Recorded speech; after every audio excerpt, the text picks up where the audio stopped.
Hello दोस्तों। तो एक बार फिर स्वागत है आपका हमारे इस प्यारे से यूट्यूब चैनल इंजीनियरिंग सफारी पर। तो आइए हम अपने सब्जेक्ट कॉम्प्लेक्स वेरिएबल्स को आगे लेके चलते हैं। आज इस लेक्चर में हम मॉड्यूल 2 से शुरुआत करने वाले हैं, जिसका नाम है conformal mapping and elementary transformations. तो कन्फॉर्मल क्या होता है, इससे पहले मैं आपको बता दूं, आपको बेसिक नॉलेज मैपिंग की दे देता हूं मैं। आपने अपने जूनियर क्लासेस में पढ़ा होगा एक चैप्टर रिलेशंस एंड फंक्शंस। तो उसमें क्या होता है, जैसे मान लीजिए मैंने एक फंक्शन लिया है f of x is equal to x square, मतलब 1 सेकेंड,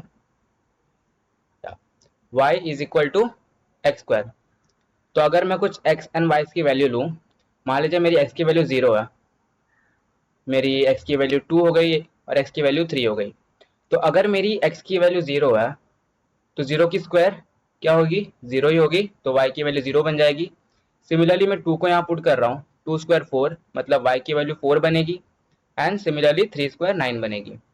तो अगर यहाँ पे मैं एक्स की वैल्यू लिखूँ 0, 2, 3 और मेरी वाई ये है 0, 4, 9, तो मैं क्या कर सकता हूँ, 0 मेरी 0 को प्लॉट कर रही है, 2 4 को प्लॉट कर रही है, 3 9 को प्लॉट कर रही है।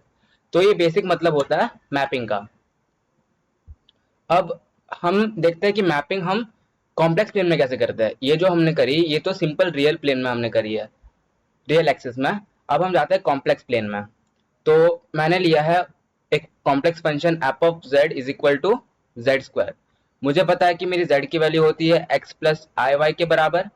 अगर मैं इसका स्क्वायर करूं तो क्या बन जाएगा, ये x square plus i y का whole square plus 2 times x into i y. इसको मैं रीअरेंज कर रहा हूँ, x square plus 2 x i y plus i square की वैल्यू हमें पता है -1 होती है, इंटू वाई स्क्वायर। तो बेसिकली ये हमारा बन जाएगा x square minus y square plus i times 2 x y. तो अगर मैं इसे अपने स्टैंडर्ड फंक्शन से कंपेयर करूं, जो कि होता है u प्लस आई वी के बराबर, तो यहाँ मेरी u की वैल्यू कितनी हो रही है, u की वैल्यू मुझे मिल रही है x square minus y square, and मुझे v की वैल्यू मिल रही है 2 टाइम्स एक्स ऑफ वाई। ठीक है। तो अब मैं क्या कर रहा हूँ, इस बार दो प्लेन्स ले रहा हूँ, एक मेरी z प्लेन ले रहा हूँ जो कि ये वाली है, और एक मैं w प्लेन ले रहा हूँ जो कि u और v को रिप्रेजेंट करता है, और ये मेरा x और y के फॉर्म में वैल्यूज लेता है। तो अगर मैं x और y की कुछ वैल्यू सेट करूँ, यहाँ पे मान लीजिए मेरी x की वैल्यू 0 है, मेरी y की वैल्यू 1 है, तो u की वैल्यू कितनी निकल के आएगी, अगर मैं इसमें 0 डालूँ तो ये 0 बनेगी, माइनस 1 स्क्वायर 1, तो 0 माइनस 1 1 है। ठीक है। तो अगर मैं यहाँ पे मैं बोलूँ कि मेरी x कॉमा वाई क्या है 0 कॉमा 1, तो मुझे u की वैल्यू -1 मिली। सिमिलरली इसमें मैं x की वैल्यू 0 डालूँ और y की वैल्यू 1 डालूँ, तो क्या बन जाएगी, v की वैल्यू मेरी 0 बन जाएगी। ठीक है। तो मैं कह सकता हूँ कि z प्लेन में जो 0,1 है वो मुझे w प्लेन में इसके साथ मैपिंग करके दे रही है। सिमिलरली अगर मैं कहूँ कि मैं x की वैल्यू कुछ लेता हूँ 1,2, x की वैल्यू 1 है, y की वैल्यू 2 है, तो अगर मैं 1,2 इसमें सब्स्टिट्यूट करूँ तो मुझे u की वैल्यू क्या निकल के आएगी, देखिए 1 मैं इसमें डाल रहा हूँ तो मुझे मिलेगी 1 स्क्वायर, माइनस वाई की वैल्यू 2 है तो 2 स्क्वायर, 1 माइनस 4 क्या होता है -3, तो मेरे u की वैल्यू आई -3। सिमिलरली मैं v में सब्स्टिट्यूट करूँ x और y की वैल्यू, तो मेरी x की वैल्यू क्या है 1 है, y की वैल्यू 2 है, तो ये क्या बन रहा है 4, तो v की वैल्यू मेरी बन रही है 4। तो मैं ये कह सकता हूँ कि जो मेरे z प्लेन में 1,2 है वो w प्लेन में मुझे -3,4 मैप करके दे रही है। तो ये बेसिक अंडरस्टैंडिंग हो गई आपकी मैपिंग की। अब जानते हैं कि कॉन्फॉर्मल मैपिंग हम क्यों पढ़ रहे हैं, उसका सिग्निफिकेंस क्या होता है। तो इसकी बेसिक डेफिनेशन अगर हम देखें कॉन्फॉर्मल मैपिंग की, तो ये एक फंक्शन होता है, यहाँ पर मैं लिख देता हूँ, ये एक फंक्शन होता है जो कि हम डिफाइन करते हैं जेड प्लेन में। हमने अभी भी देखा कि हम जेड में कुछ एक्स और वाई की वैल्यू सेलेक्ट करता है, और अपॉन ट्रांसफॉर्मेशन हमें डब्ल्यू में कुछ वैल्यू या फिर आउटपुट मिलती है। ठीक है। तो ये बात हो गई मैपिंग की। अब कॉन्फॉर्मल मैपिंग ये तब कहलाया जाएगा जब जो मैंने पॉइंट सिलेक्ट किया है एक्स एंड वाई में, अपॉन ट्रांसफॉर्मेशन जो कर्व होगी हमारी वो फिक्स मैग्नीट्यूड की होगी और एक पर्टिकुलर एंगल में ओरिएंटेड होगी। अब मैं आपको बताता हूँ इसका मतलब क्या है। जैसे मान लीजिए मैंने अपने जेड प्लेन में दो कर्व्स लिए, ठीक है, जिसका एक का नाम है C1 और एक का नाम है C2, ठीक है, और ये कुछ एंगल बना रहे हैं आपस में थीटा करके। तो अगर मैं इसका ट्रांसफॉर्मेशन लूंगा u और v में, तो ये मुझे कुछ एक नया प्लेन बना के देंगे, या फिर आप कर्व कह सकते हैं P1 और P2। C1 मेरा ट्रांसफॉर्म हो गया P1 में और C2 मेरा ट्रांसफॉर्म हो गया P2 में। तो अगर मेरा मैग्नीट्यूड, मान लीजिए यहाँ पे जो मेरा कर्व है इसका कुछ मैग्नीट्यूड है z इज इक्वल्स टू, मान लीजिए कुछ कांस्टेंट k के बराबर है, और यहाँ पर भी अगर मेरा मैग्नीट्यूड इसके P1 और P2 के बीच में, मान लीजिए f ऑफ z, ये भी कांस्टेंट आया k के बराबर, एंड अगर ये थीटा इन दोनों के बीच में मेरे इस थीटा के बराबर है, थीटा भी सेम है, तो मैं इसे बोलूंगा कि ये मेरी कॉन्फॉर्मल मैपिंग है। अगेन मैंने कुछ एक प्लेन दो कर्व सिलेक्ट किए जेड प्लेन में C1 C2, और उसे ट्रांसफॉर्मेशन के बाद मुझे मिला P1 और P2। अगर मेरा थीटा एंगल जेड प्लेन में और कॉम्प्लेक्स प्लेन में यानी कि ओमेगा प्लेन में दोनों सेम आ रहा है और मैग्नीट्यूड दोनों प्लेन का या फिर कर्व का सेम है, तो फिर मैं कहूंगा ये जो मेरी मैपिंग है वो मेरी कॉन्फॉर्मल मैपिंग होगी, ठीक है। अब एक और एक टर्मिनोलॉजी होता है जिसे हम कहते हैं आइसोगोनल मैपिंग। यहाँ पर भी सेम चीज हम करेंगे, हम अपने जेड प्लेन में दो कर्व्स लेंगे C1 C2, उसके बीच में कुछ एंगल थीटा है। अब आइसोगोनल मैपिंग हम इसे तब बोलेंगे जब हमारा P1 और P2 जो कि ट्रांसफॉर्म कर्व्स है उसका मैग्नीट्यूड तो अभी भी सेम रहेगा जो कि जेड प्लेन में है, लेकिन थीटा जो है वो डिफरेंट है। मान लीजिए मैं थीटा 1 बोल रहा हूँ और ये थीटा 2 बोल रहा हूँ, तो थीटा 1 जो है मेरा डिफरेंट फ्रॉम थीटा 2 अगर आया तो फिर ये नो मोर कॉन्फॉर्मल नहीं रहेगा, ये फिर आइसोगोनल मैपिंग बन जाएगी। तो बेसिकली आपसे एग्जाम में अगर कुछ क्वेश्चन पूछता है, मान लीजिए आपको डायरेक्टली डेटा दिया हुआ है, आपको दो कर्व सिलेक्ट करके दिए हुए हैं, आप उसका ट्रांसफॉर्मेशन ले रहे होंगे, ट्रांसफॉर्मेशन लेना हम सीखेंगे आगे कैसे करते हैं, मैं बस आपको बता रहा हूँ, ओवरव्यू दे रहा हूँ। तो आपको थीटा की दो वैल्यूज दी जाएगी, एक आपको जेड प्लेन में और एक आपको ओमेगा प्लेन में। अगर दोनों जगह थीटा के वैल्यू और उसकी डायरेक्शन याद रख, ये आप पॉइंट नोट करना, थीटा की सिर्फ मैग्नीट्यूड सेम नहीं बल्कि डायरेक्शन भी सेम होनी चाहिए, ठीक है। अगर डायरेक्शन भी सेम होती है और मैग्नीट्यूड सेम होता है तो फिर हम उसे बोलेंगे कि वो कॉन्फॉर्मल मैपिंग है। लेकिन अगर हमारी मैग्नीट्यूड सेम है लेकिन थीटा की डायरेक्शन अलग अलग है तो फिर वो आइसोगोनल मैपिंग कहलाता है। तो यहाँ तक हमारा हो गया बेसिक डेफिनेशन जिसको यूज करके हमने ग्राफिकल अंडरस्टैंडिंग ली। अब हम आगे बढ़ते हैं, हमारा मेन जो टॉपिक है इस सब्जेक्ट में जिसको यूज करके हम सारे क्वेश्चन भी सॉल्व करने वाले हैं, वो है एलिमेंट्री ट्रांसफॉर्मेशन। अब बेसिकली हम यहाँ पे टोटल 5 ट्रांसफॉर्मेशन पढ़ने वाले हैं, नेमली आपका ट्रांसलेशन हो गया, आपका मैग्निफिकेशन हो गया, आपका रोटेशन हो गया, आप यहाँ पे इन्वर्जन पढ़ेंगे, एंड देन आप एक्सपोनेंशियल भी पढ़ेंगे, ठीक है। तो शुरुआत करते हैं आपका पहली एलिमेंट्री ट्रांसफॉर्मेशन से जिसका नाम है ट्रांसलेशन।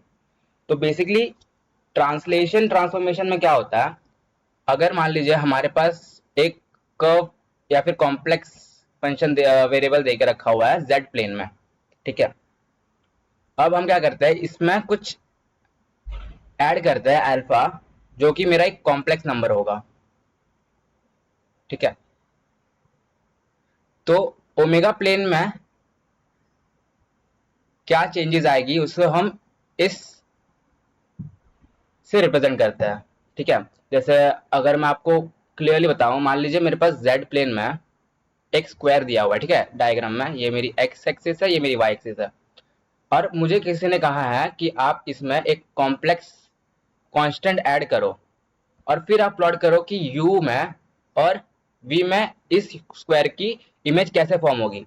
तो वो डिनोट होता है हमारे अल्फा से, मतलब बेसिकली हम इसमें कुछ अल्फा ऐड करेंगे तो उसमें हमारी जेड प्लेन के कर्व में क्या चेंज आएगी उसे हम डब्ल्यू प्लेन में रिप्रेजेंट करेंगे। तो बेसिकली ये भी सेम ही आएगी, यहाँ पर भी स्क्वायर बनेगी, बट क्योंकि हमने इसमें कुछ अल्फा कॉम्प्लेक्स कांस्टेंट ऐड करा है तो बेसिकली यहाँ से शिफ्ट हो जाएगी ओरिजिन से, ठीक है। मान और कितने से शिफ्ट होगी, ये अल्फा से ही शिफ्ट होगी, ठीक है। तो हम इसे क्वेश्चंस के फॉर्म में देखते हैं कि आप कैसे सॉल्व करेंगे। देखिए आपको पहला क्वेश्चन दिया हुआ है, what is the image of the rectangular region of the z plane bounded by the lines x equal to 0, y is equal to 0, x equal to 1, y is equal to 2। और transformation हमें क्या लेना है, w is equal to z plus 2 minus i. अब अगर आप इसके according चलेंगे तो आपको डायरेक्टली दिख जाएगा कि एक मुझे दे रखा है जेड प्लेन में कर्व, और यहाँ पे मैंने कुछ अल्फा इसमें ऐड करा है। लेकिन मान लीजिए मैं आपको कहूँ कि आपको ये ट्रांसलेशन है या कुछ और प्रॉपर्टी है, आपको याद रखने की जरूरत नहीं है। वो कैसे होगा, डायरेक्टली जो फंक्शन है हम उसे यूज करेंगे और बेसिकली स्क्रैच से डिराइव करके हम इमेज भी निकाल लेंगे। तो आइए इसका सोल्यूशन देखते हैं। Question 1 solution. तो हमें क्या बोला है, इमेज लेना है रेक्टेंगुलर रीजन में। हमें कर्व्स दे रखे हैं, मान लीजिए ये मेरा एक्स एक्सिस है, ये वाई एक्सिस है। हमें क्या क्या इन्फॉर्मेशन दिया है, हमें एक्स की वैल्यू 0 दे रखी है, वाई की वैल्यू 0 दे रखी है, एक्स की वैल्यू 1 दे रखी है और वाई की वैल्यू 2 दे रखी है। तो मान लेता हूँ ये मेरी x इक्वल टू 1 है, ये मेरी y इज इक्वल टू 2 है, और ये मेरी x equal to 0, y is equal to 0, 0,0 basically origin है, ठीक है। तो x इक्वल टू 1 मेरा क्या है, एक स्ट्रेट लाइन है कुछ इस तरह से। y इज इक्वल टू 2 क्या है, अगेन मेरा एक लाइन है, ठीक है। और ये मेरी ओरिजिन है, x equal to 0, y is equal to 0 is nothing but my x axis and y axis. तो बेसिकली हमें z प्लेन में ये एक रेक्टेंगुलर मिल रहा है। उसने क्वेश्चन में दिया था ना, what is the image of the rectangular reason. तो उसने रेक्टेंगुलर रीजन इसलिए दिया था क्योंकि ये जो कर्व्स है ये मिलकर के z प्लेन में एक रेक्टेंगल बना रहा है। अब हमें देखना है कि हम कुछ इसमें ट्रांसफॉर्मेशन लेने वाले हैं, और वो ट्रांसफॉर्मेशन क्या दे रखा है, हमें w लेना है z प्लस 2 माइनस आई, ठीक है। हम इस प्लेन को या कर्व्स को w प्लेन में रिप्रेजेंट करेंगे। अब वो कैसे करते देखिए। मुझे पता है मेरा w क्या होता है, u प्लस आई वी, ठीक है। w इज नथिंग बट, मैं आपको बता दूं, f ऑफ z, और f of z is nothing but my u plus i v. ये आपने एनालिटिक फंक्शन में अच्छे से पढ़ा है, मैंने आपको पढ़ाया हुआ है।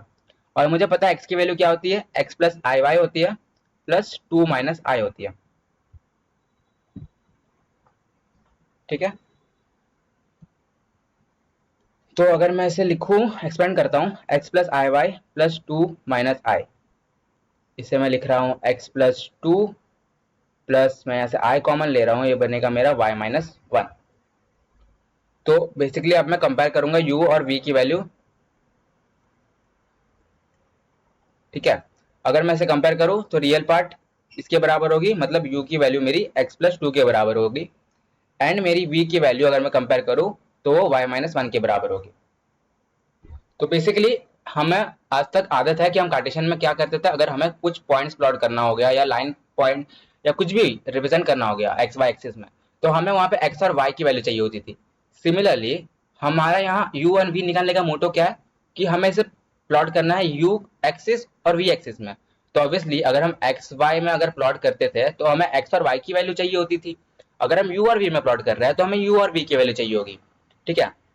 तो मुझे इसलिए u और v मैंने कैलकुलेट करके निकाल लिया। मुझे दिया गया है क्या, u is equal to x plus 2 and v is equal to y minus 1। आपको क्वेश्चन में क्या देके रखा था कि मेरी x की वैल्यू 0 है, y इज इक्वल टू 0 है, ठीक है। तो आपकी जब x की वैल्यू 0 रहेगी तो आपकी u क्या बनेगी, u आपकी बनेगी 2। इसमें सब्स्टिट्यूट करके देखना। सिमिलरली जब v की वैल्यू मेरी 0 बनेगी, सॉरी, जब मेरी y की वैल्यू 0 होगी तो मेरी v की वैल्यू क्या बनेगी, -1 बनेगी। सिमिलरली मुझे क्वेश्चन में क्या दिया था, x की वैल्यू 0 हमने रख ली, y की वैल्यू 0 भी हमने पुट डाउन कर ली। अब मुझे लेना है x इक्वल टू 1 और y इज इक्वल टू 2। तो जब मेरी x की वैल्यू 1 होगी, इसमें हम सब्स्टिट्यूट कर रहे हैं, ठीक है, x की वैल्यू 1 रख रहे हैं तो मेरी u की वैल्यू क्या आ रही है, 3 आ रही है। और जब मैं y की वैल्यू 2 रख रहा हूँ, यहाँ पे 2 रख रहा हूँ, तो मेरी v की वैल्यू क्या आ रही है, 2 minus 1, that is v is equal to 1। तो अब हमें पॉइंट्स मिल गया क्या क्या, हमारे को v इज इक्वल टू, हमारे को यहाँ से u इज इक्वल टू देखिए 2 मिला है, v इज इक्वल टू -1 मिला है, देन यहाँ से u इज इक्वल टू 3 मिला है, and v is equal to +1 मिला है। अब हम इसे प्लॉट करेंगे, ठीक है, u में और v में। u इज इक्वल टू 2 क्या होगा, u इज इक्वल टू 2 मेरा ये लाइन होगा, ये 2 हो जाएगी मेरी, v इज इक्वल टू -1 क्या होगा, v is equal to -1 negative axis में होगी, ये मेरी v is equal to -1 line है। u इज इक्वल टू +3 क्या होगा,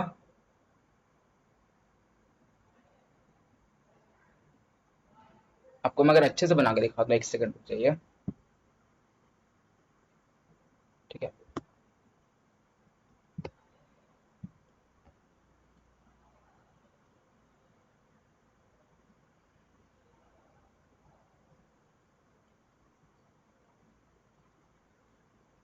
ये हो गई मेरी v, ये मेरी हो गई u एक्सिस। और क्योंकि मुझे नेगेटिव में भी जाना है, मैं इसे एक्सपेंड कर लेता हूँ। मैं पहले पॉइंट्स प्लॉट करता हूँ, ठीक है। u is equal to 2, u is equal to 2 कहाँ पे होगी मेरी, समवेयर यहाँ पे होगी। फिर v is equal to -1, v is equal to -1 मेरे समवेयर यहाँ पे होगी। फिर u is equal to 3, u is equal to 3 मेरी समवेयर यहाँ पे होगी। And v is equal to 1 positive में होगी, ठीक है। u इज इक्वल टू 2 मेरी क्या है, कुछ इस तरह से लाइन होगी, है ना। फिर v इज इक्वल टू -1, ये भी मेरी लाइन होगी कुछ इस तरह से। u is equal to 3 again मेरी ये वाली लाइन होगी। And v is equal to 1 मेरी ये वाली लाइन होगी। तो देखिए ये है मेरा पॉइंट ऑफ इंटरसेक्शन।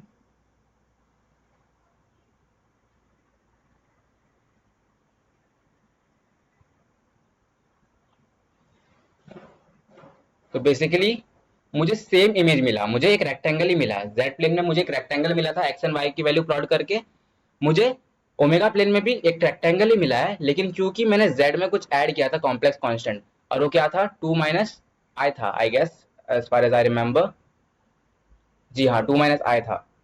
तो 2 माइनस आई बेसिकली क्या होता है, 2 माइनस आई बेसिकली 2 कॉमा -1।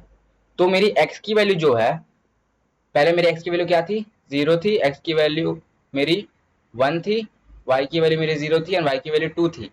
तो एक्स में बेसिकली हमने 2 शिफ्ट ऐड कर दिया। तो एक्स कोऑर्डिनेट जो है वो ओरिजिन से 2 डिस्टेंस शिफ्ट हो गई है। ये जो पहले थी ये भी यहाँ पे शिफ्ट हो गई है। सिमिलरली वाई मेरी स्टार्टिंग में 0 थी, लेकिन अब ये -1 से नीचे आ चुकी। मेरी ये ओरिजिन थी स्टार्टिंग में, अब वाई की वैल्यू -1 है, तो ये शिफ्ट हो गई -1 से नीचे इतना। तो आई होप आपको समझ में आया होगा। आपको बस डायरेक्टली क्या करना है, हर क्वेश्चन में सेम करना है। आपको पहले एक्स वाई प्लेन में या फिर जेड प्लेन में एक डायग्राम, आपको कुछ कर्व्स दिए रहेंगे, आप इसे प्लॉट करना है। आपको ट्रांसफॉर्मेशन दिया रहेगा w is equal to something something, आपको उसे u प्लस आई बी के फॉर्म में और x प्लस आई वाई के फॉर्म में सॉल्व करना है, जैसे हमने यहाँ पे करी है, ठीक है। ओमेगा को हम रिप्रेजेंट करेंगे u प्लस आई बी के फॉर्म में, z को हम एक्सपेंड करेंगे x प्लस आई वाई के फॉर्म में। फिर हम real part imaginary part compare करेंगे, u की और v की वैल्यू निकालेंगे। क्यों निकालेंगे, क्योंकि हमें u और v यानी कि ओमेगा प्लेन में कर्व्स प्लॉट करना है।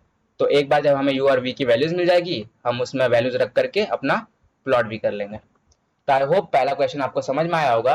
अब क्योंकि पहले क्वेश्चन में हमने लगभग अच्छा खासा टाइम दे दिया, सेकंड क्वेश्चन आपसे इजीली सॉल्व हो जाएगा।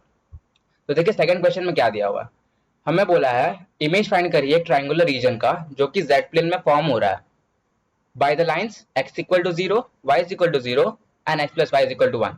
तो हमें ट्रांसफॉर्मेशन यूज करना है omega is equal to z plus 1 plus i, ठीक है। अगेन हम सेम चीज करेंगे। हमें क्या बोला है, हमें दे रखा है कि मेरी x की वैल्यू 0 है, मेरी y की वैल्यू 0 है, और ऑल्सो x प्लस वाई की वैल्यू मेरी 1 भी है। ये जो तीन कर्व्स है ये मिल करके मेरी z प्लेन में यानी कि xy प्लेन में एक ट्रायंगल फॉर्म कर रहा है। वो किस तरह से कर रहा है मैं आपको दिखाता हूँ। आपको मैं एक नीट डायग्राम देता हूँ, ठीक है। मैं अपना x और y एक्सिस बना रहा हूँ। ये हो गई मेरी x एक्सिस, ये हो गई मेरी y एक्सिस, ठीक है। अब x इक्वल टू 0 मेरी कौन सी लाइन होगी, x equal to 0 is nothing but my y axis, ठीक है। इसे एक्सपेंड कर लेता हूँ। y इज इक्वल टू 0 क्या आ गई मेरी x एक्सिस, ठीक है। तो इसे तो हमें एज इट इज प्लॉट करने की जरूरत नहीं पड़ रही। अब हम प्लॉट करेंगे x प्लस वाई। अब अगर आपको प्लॉट करना नहीं आता तो मैं आपको आता ही होगा, बट फिर भी आपको बताता हूँ। चलिए x और y है, तो मैं कुछ वैल्यू ले रहा हूँ। मैं जब x की वैल्यू 0 रख रहा हूँ, ठीक है, जब मैं x की वैल्यू 0 रख रहा हूँ तो मेरी y की वैल्यू क्या बन रही है, 1 बन रही है, ठीक है। जब मैं y की वैल्यू 0 रख रहा हूँ तो मुझे क्या मिल रही है, x की वैल्यू 1 मिल रही है। मैंने क्या कहा, जब मेरी x की वैल्यू यहाँ पे 0 है तो उस टाइम मेरी y की वैल्यू 1 है, ठीक है। और जब मेरी y की वैल्यू 0 है तो मेरी x की वैल्यू भी 1 है। तो जब मैं इसे ज्वाइन करूंगा इन दोनों को तो बेसिकली मुझे एक लाइन मिलेगी, ठीक है। और यही है जो मेरा ट्राइंगल बनने वाला है। तो उन्होंने आपसे कहा है कि जेड प्लेन में एक ट्राइंगुलर रीजन बन रहा है, ठीक है। तो ये हमने प्लॉट कर दिया, आपका स्टेप नंबर 1 है। याद रखना आपको हर एक क्वेश्चन में एक्स वाई प्लेन में क्या डायग्राम बन रहा है आपको बना के दिखाना है, आपको उसके भी नंबर मिलने वाले हैं, ठीक है। स्टेप 1 के आपको नंबर मिलने वाले हैं। अब स्टेप 2 में आपको ट्रांसफॉर्मेशन यूज करना है, उसको सॉल्व करोगे आप, उसके भी नंबर मिलने वाले हैं। तो ट्रांसफॉर्मेशन क्या लिखा हुआ है, w is equal to z plus 1 plus i, ठीक है। अब मुझे पता है w की वैल्यू होती है u plus i v, z की वैल्यू होती है मेरी x plus i y plus 1 plus i. तो मैं अगर इसे रीअरेंज करूं, मैं इसे लिख सकता हूं x प्लस 1 प्लस आई कॉमन ले लेता हूं, ये बन जाएगी मेरी 1। तो मेरी यहाँ से u की वैल्यू क्या आई, x प्लस 1 के बराबर आई, एंड मेरी v की वैल्यू यहाँ से आई y प्लस 1 के बराबर, ठीक है। अगेन हमें u एंड v की वैल्यू मिल चुकी है। अब हमारा एक काम बच गया, बस इसे प्लॉट करना किसमें, ओमेगा प्लेन में। तो अगेन मैं आपके लिए x और y एक्सिस ले लेता हूँ। ये हो गई मेरी u एक्सिस, सॉरी हम यहाँ पे u और v में प्लॉट कर रहे हैं, तो u एक्सिस v एक्सिस, ठीक है।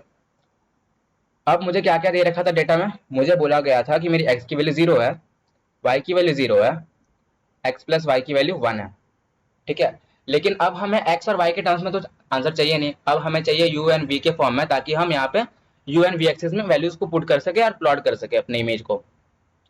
तो स्टेप 1, जब मेरी x की वैल्यू 0 होगी, मैं इसे यहाँ पे रख रहा हूँ क्योंकि यहाँ पे x की टर्म है, तो उस टाइम मुझे क्या मिलेगी, u की वैल्यू 1 के बराबर मिलेगी। सिमिलरली जब मेरी y की वैल्यू 0 होगी, y का टर्म यहाँ पे है तो मैं यहाँ पुट करूंगी पुट करूंगा y का वैल्यू, तो मुझे v की वैल्यू क्या मिलेगी, v की वैल्यू भी मुझे 1 मिलने वाली है, ठीक है। अब मुझे दे रखा है x plus y is equal to 1 है, लेकिन हमें ऑलरेडी u की वैल्यू निकाल के रखा हुआ है। u की वैल्यू क्या थी हमारी, वो थी x प्लस 1। तो अगर मैं यहाँ से x का वैल्यू निकालूं तो ये क्या मिलेगा मुझे, u माइनस 1 के बराबर। एंड मुझे v का वैल्यू दे रखा था, या फिर हमने जो कैलकुलेट करा था y प्लस 1, तो यहाँ से मुझे y का वैल्यू क्या मिलेगा, v माइनस 1 मिलेगा, ठीक है। तो अब x और y का वैल्यू हम इसमें पुट कर देंगे, किसमें, x plus y is equal to 1, putting x y value in x plus y is equal to 1 curve. तो x की वैल्यू क्या थी हमारी, u माइनस 1 प्लस y की वैल्यू क्या थी हमारी, v माइनस 1 और इक्वल टू 1। तो ये क्या बनेगा हमारा, u minus 1 plus v minus 1 is equal to 1। तो u plus v is equal to minus 1 plus minus 1 क्या होता है, माइनस टू वहां जाएगा तो ये बन जाएगा 3। तो ये हमें मिला ये। तो अब तक हमें क्या क्या मिल चुका, हमें यहाँ से u की वैल्यू मिली 1, v की वैल्यू मिली 1, और एक हमें u और v के टर्म्स में कर्व भी मिला। तो u is equal to v is equal to 1 मिला हमें, और u प्लस v का समेशन जो हमें 3 मिला। अब हमें इसको प्लॉट करना है u v एक्सिस में।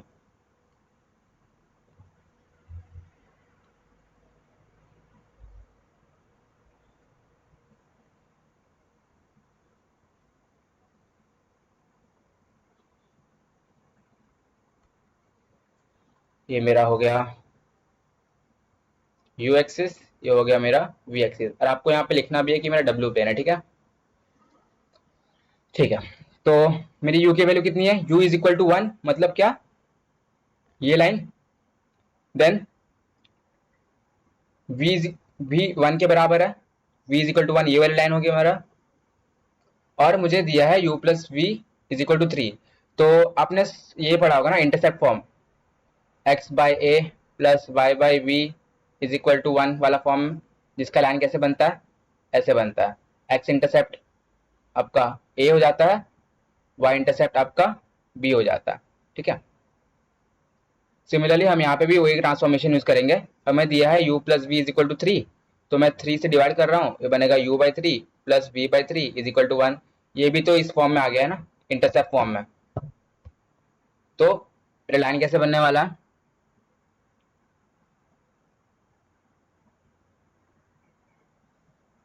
एक सेकेंड, मैं इसे थोड़ा एक्सपेंड कर लेता हूँ।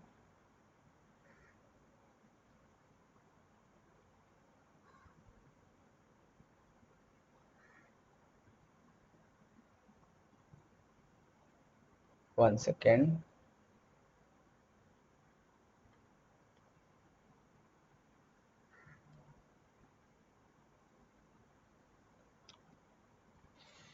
हाँ, तो ये मेरा है, माफ करना वो इरेज हो गया था, मैं इसे फिर से बना देता हूँ आपके लिए। ये है मेरा यू एक्सिस, ये है मेरा वी एक्सिस। एक काम करते हैं, हम पहले इस लाइन को प्लॉट कर लेते हैं। 3, ये 3 हो जाएगा, और इसको हम इस तरह से जोड़ देंगे। तो ये वाला लाइन बनेगा हमारा क्या, u plus v is equal to 3 के बराबर। आप इसे देखना प्लॉट करके खुद से भी, या फिर आप ऐसा भी कर सकते हैं, u की वैल्यू एक बार 0 रखिए, v की वैल्यू आपको मिलेगी, एक बार v की वैल्यू 0 रखिए, u की वैल्यू आपको मिल जाएगी।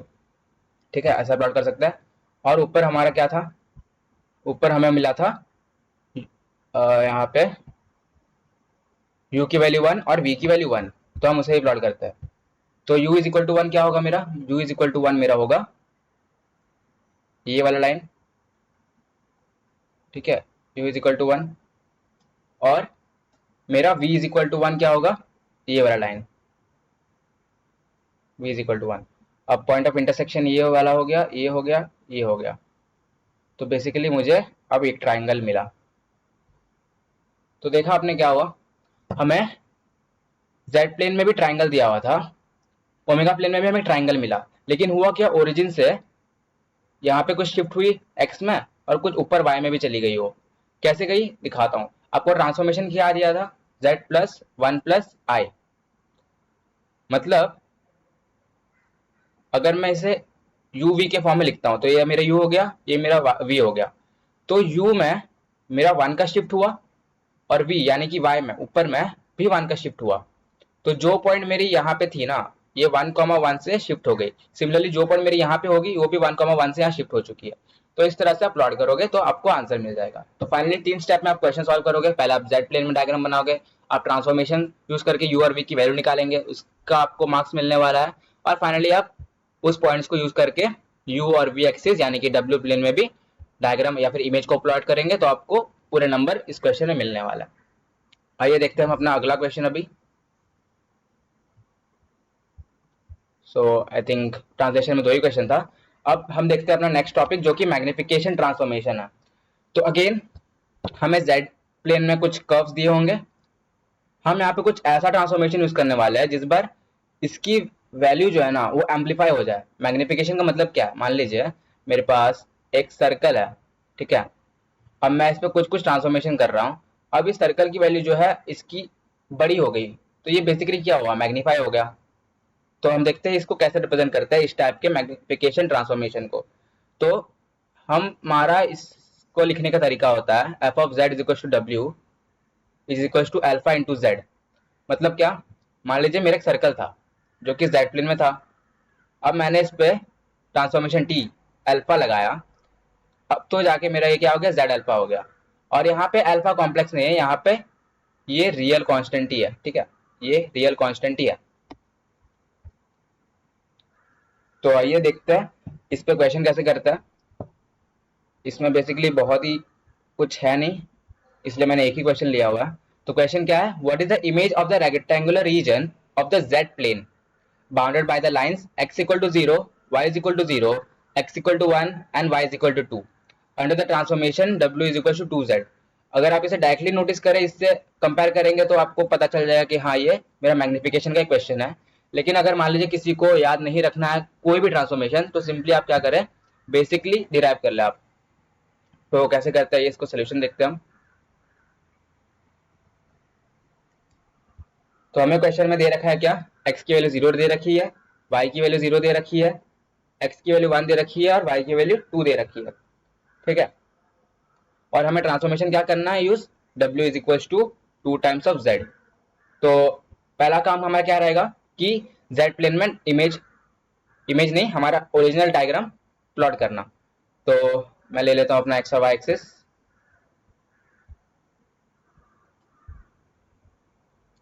तो ये हो गया मेरा एक्स और वाई एक्सिस, ये एक्स है, ये मेरा वाई है। मुझे क्या दे रखा है, एक्स की वैल्यू 1, एक्स की वैल्यू 1, ये मेरी लाइन बनेगी, वाई इज इक्वल टू 2, ये वाली मेरी लाइन बनेगी, ठीक है। ये मेरी y is equal to 2 line, ये है मेरी x इक्वल टू 1 लाइन, और x इक्वल टू 0 क्या है, मेरी y एक्सिस है, and y is equal to 0 मेरी x एक्सिस है। तो बेसिकली मुझे z प्लेन में एक स्क्वायर मिल रहा है, या फिर आप इसे रेक्टेंगल बोल सकते हो, क्योंकि यहाँ पे x और y की वैल्यू अलग अलग है, तो ये स्क्वायर नहीं है, ठीक है, ये एक रेक्टेंगल है। अब इन्होंने क्या बोला है, आप ट्रांसफॉर्मेशन यूज करो w is equal to 2z। तो मुझे पता है w की वैल्यू मेरी होती है u plus i v, and ये बन जाएगी 2 times of x plus i y. तो अगर मैं कंपेयर करूं यहाँ से, u की वैल्यू मुझे मिलेगी 2x, एंड मुझे v की वैल्यू मिलेगी यहाँ से 2y, ठीक है। आपको क्या दे रखा था, आपको दे रखा था x की value is equal to 0, x की वैल्यू 1, y की वैल्यू 0, और y की वैल्यू 2, ठीक है। तो अब जब आप x की वैल्यू 0 रखोगे यहाँ पे, तो आपको u की वैल्यू क्या मिलेगी, 0 मिलेगी। जब x की वैल्यू 1 रखोगे यहाँ पे, तो आपको क्या मिलेगी, u की वैल्यू, u की वैल्यू 2 मिलेगी। जब आप y की वैल्यू 0 रखोगे यहाँ पे, तो आपको v की वैल्यू क्या मिलेगी, 0 मिलेगी।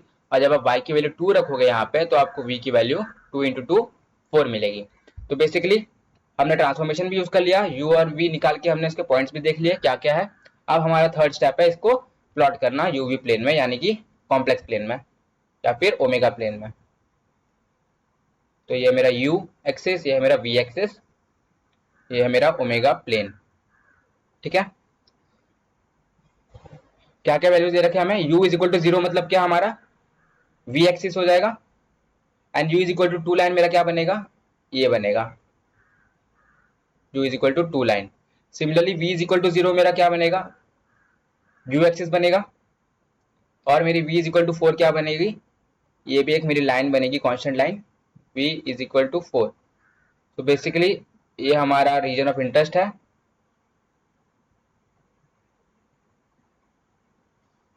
देखिए अभी मैंने यहाँ पे ना रफ डायग्राम बनाया, अगर आप इसे स्केल वाइज प्रॉपर्ली बनाएंगे डायमेंशंस लेकर के, तो आप ऑब्जर्व करेंगे कि ये जो रेक्टेंगल है ना, ये छोटी होगी इस वाले रेक्टेंगल से। बेसिकली इसका एम्पलीट्यूड बड़ा होने वाला है, क्यों, क्योंकि हमने स्केलिंग फैक्टर मल्टीप्लाई करा हुआ है ना, 2 का स्केलिंग फैक्टर मल्टीप्लाई करा हुआ है, जो कि हमारा कुछ नहीं मैग्निफिकेशन कांस्टेंट है अकॉर्डिंग टू दिस डेफिनेशन।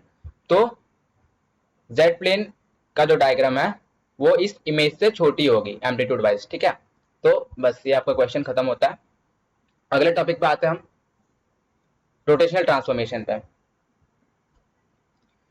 तो रोटेशनल ट्रांसफॉर्मेशन देखिए किस तरह से हम इसे रिप्रेजेंट करते हैं। बेसिकली अब तक हमने पढ़ा ट्रांसलेशन, जहां पे हमारा जो कर्व है जेड प्लेन में वो शिफ्ट हो जाती है इन द डब्ल्यू प्लेन जब हम ट्रांसफॉर्मेशन यूज करते हैं। फिर हमने सेकंड पढ़ा मैग्निफिकेशन, जहां पे हम अल्फा से मल्टीप्लाई करते हैं, जो कि एक कांस्टेंट होता है, रियल कांस्टेंट होता है, और वो हमारा क्या करता है, जो जेड प्लेन में ओरिजिनल हमारा कर्व था वो उसको एम्पलीट्यूड में बड़ा कर देता है। अब हम थर्ड पढ़ते हैं रोटेशनल ट्रांसफॉर्मेशन। तो बेसिकली यहाँ पे हमें कुछ कर्व दिया रहेगा एक्स वाई प्लेन में, यानी कि जेड प्लेन में, और जब हम कुछ ट्रांसफॉर्मेशन टी यूज करेंगे तो वो कुछ एंगल से रोटेट हो जाएगा। यानी कि आपका डायग्राम मान लीजिए पहले अगर कोई स्क्वायर था, तो डब्ल्यू प्लेन में वो स्क्वायर ही रहेगा, लेकिन कुछ एंगल से इंक्लाइन हो जाएगा, मान लीजिए कुछ ऐसा बन गया हो, थीटा एंगल से रोटेट हो गया, ठीक है। तो देखते हैं इसका रिप्रेजेंटेशन कैसे होता है। इसको हम लिखते हैं डब्ल्यू इज इक्वल टू, अगर हम मान लीजिए रोटेट कर रहे हैं अल्फा एंगल से, तो इससे लिख सकते हैं हम e की पावर आई अल्फा इंटू जेड। जेड मेरा ओरिजिनल कर्व था, इसमें मैंने e की पावर आई अल्फा मल्टीप्लाई करा, मतलब मैंने यहाँ पे रोटेशनल ट्रांसफॉर्मेशन लगाई है। अल्फा मेरा क्या है, एंगल ऑफ रोटेशन है, जो कि एंटी क्लॉकवाइज में लिया जाता है, क्योंकि एंटी क्लॉकवाइज सेंस हम बाय डिफॉल्ट पॉजिटिव मान के चलते हैं, ठीक है।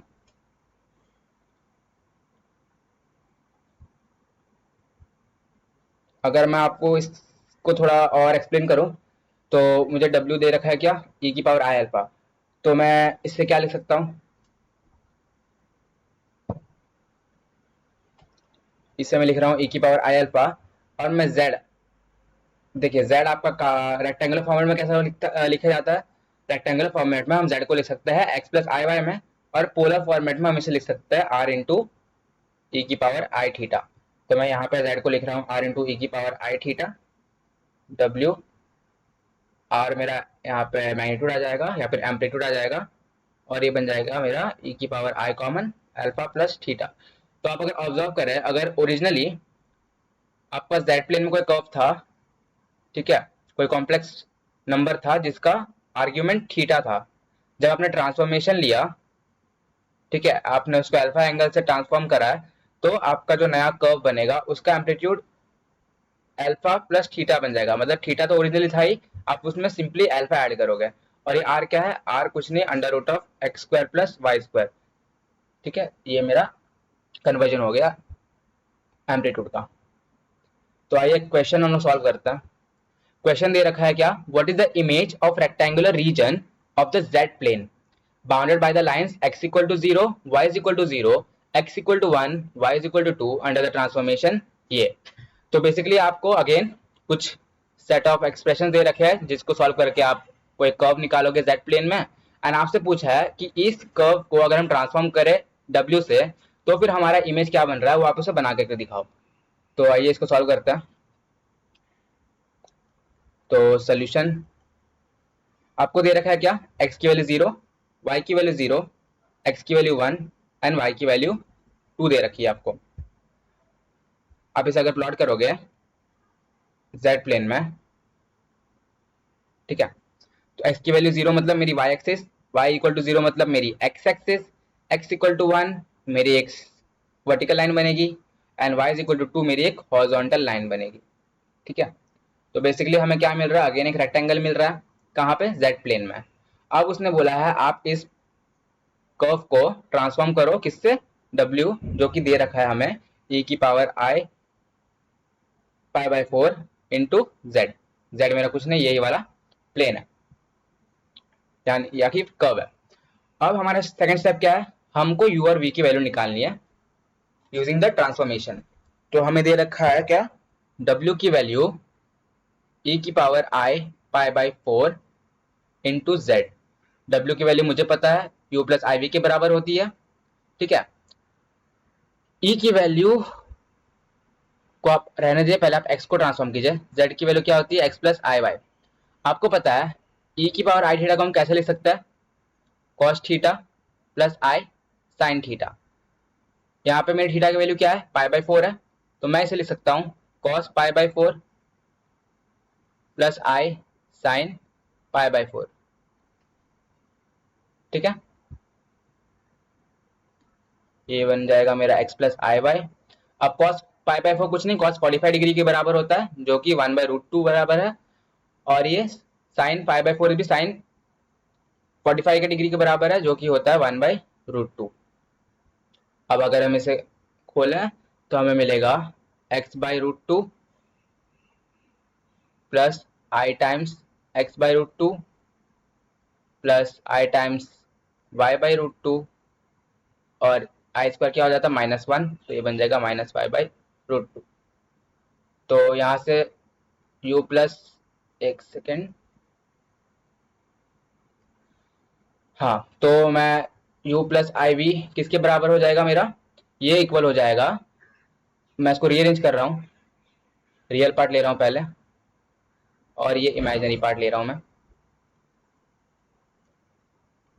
x by root 2 minus y by root 2 plus i times of x by root 2 plus y by root 2। ठीक है, तो यहाँ से मेरा u के किसके बराबर हो जाएगा, ये हो जाएगा मेरा x minus y upon root 2, and मेरा v किसके इक्वल हो जाएगा, v मेरा इक्वल हो जाएगा x plus y upon root 2 के इक्वल। ठीक है, अब हालांकि वो नीडेड नहीं है, बट मैं चाहता हूं कि आप एक बार u और v की वैल्यूज को ऐड करें और एक बार दोनों को सब्ट्रैक्ट करें। क्यों, क्योंकि इससे हमारा जो सेपरेट जो u और v के पॉइंट्स निकालने का जो हमारा काम है वो आसान हो जाएगा। कैसे, क्योंकि हमें जो एक्सप्रेशन है वो इंडिविजुअली x के टर्म में मिल जाएगी और इंडिविजुअली y के टर्म में मिल जाएगी। अभी फिलहाल में यहाँ पे दोनों x एंड y हमें दिखाई दे रहा है, ठीक है, इसमें भी दिखाई दे रहा है, तो मैं चाहता हूँ कि मुझे सिर्फ x अलग मिले और y अलग मिले। तो मैं क्या कर रहा हूँ, u प्लस वी को ऐड कर रहा हूँ, तो क्या मिलेगा मुझे, x minus y upon root 2 plus x plus y upon root 2। तो ये -y/√2 और ये -y/√2 कैंसिल हो जाएगा। u प्लस v की वैल्यू मुझे मिलेगी क्या, x/√2 plus x/√2 2x/√2 which is nothing but √2x। ठीक है, ये मेरी इक्वेशन नंबर 1 हो गई। अब मैं क्या कर रहा हूँ, u माइनस वी को सब्ट्रैक्ट कर रहा हूँ, मतलब क्या, x minus this minus of x/√2 plus y/√2। तो x/√2 मैं आपको पूरा सॉल्व करके दिखाता हूँ इसे, x/√2 minus y/√2 minus x/√2 minus plus minus. ठीक है, तो आपका x/√2 कैंसिल हो जाएगा और आपको u माइनस वी की जो वैल्यू मिलेगी वो बनेगी -√2y के बराबर, या फिर आप बोल सकते हो कि मेरा v माइनस यू का जो वैल्यू है वो √2y के बराबर है। ठीक है, आई होप यहाँ तक कैलकुलेशन बहुत आसान है, आप इजीली कर सकेंगे। देखिए सेकंड मॉड्यूल ना आपका पहला मॉड्यूल से बहुत आसान है। बेसिकली आपको बस यहाँ पे 3 स्टेप में आंसर खत्म करना है। पहला आपको जेड प्लेन में आपको आपका कर्व प्लॉट करना है, सेकंड आपको यू एंड वी की वैल्यूज निकालनी है, एंड उसको यूज करके आपको ओमेगा प्लेन में अगेन इमेज प्लॉट करनी है। बस आपका ये 3 काम है, हर क्वेश्चन में सेम चीज करना है और आपको आपका आंसर मिल जाएगा। तो बेसिकली हमें इसको इक्वेशन नंबर 2 पुट करते हैं, तो हमें इक्वेशन 1 से क्या मिली, इक्वेशन 1 से मुझे मिला u माइनस वाई √2x के बराबर एंड v माइनस यू मुझे मिला √2y के इक्वल। तो बेसिकली अब मेरा x और y यहाँ पे सिर्फ एक ही बार इमर्ज हो रहा है ना, पहले यहाँ पे हमें क्या था, दोनों टर्म्स एक ही इसमें आ रही थी, x और y दोनों इसमें आ रहे थे, यहाँ पर भी x और y दोनों आ रहे थे। अब मेरा क्या हुआ, जब मैंने एक बार दोनों को प्लस किया, दोनों को सब्ट्रैक्ट करा, तो मुझे इसमें इंडिविजुअली x दिख रहा है, अब मुझे इसमें इंडिविजुअली y दिख रहा है। तो अब मैं इजिली इसको प्लॉट कर सकता हूँ कर्व को। अब किस तरह से करना है देखिए, आपको दिए रखा था क्या, x की वैल्यू 0, y की वैल्यू 0, x की वैल्यू 1 एंड y की वैल्यू 2। ये आपको क्वेश्चन में इनिशियली दे रखा था। तो अगर आप x की वैल्यू 0 यहाँ पुट करोगे तो आपको क्या मिलेगा, u minus v is equal to 0 ही मिलेगा। Similarly y is equal to 0 आप यहाँ पुट करोगे तो आपको क्या मिलेगा, v minus u is equal to किसके बराबर, 0 के बराबर मिलेगी। अब x इक्वल टू, अब आपको समझ आ रहा होगा क्यों मैंने एडिशन और सब्ट्रैक्शन परफॉर्म किया, क्योंकि मैं इंडिविजुअल x की वैल्यू इसमें सब्ट्रैक्ट कर सकता हूँ, मुझे x और y दोनों एक साथ डालने की जरूरत नहीं पड़ेगी। ठीक है, तो जब मेरी x की वैल्यू 1 होगी तो u माइनस वी मेरा कितना होगा, एक सेकेंड,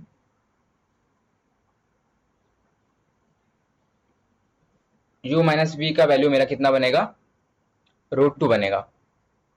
सिमिलरली जब मेरा y का वैल्यू 2 होगा तो मेरा v माइनस यू कितना बनेगा, 2 √2 बनेगा।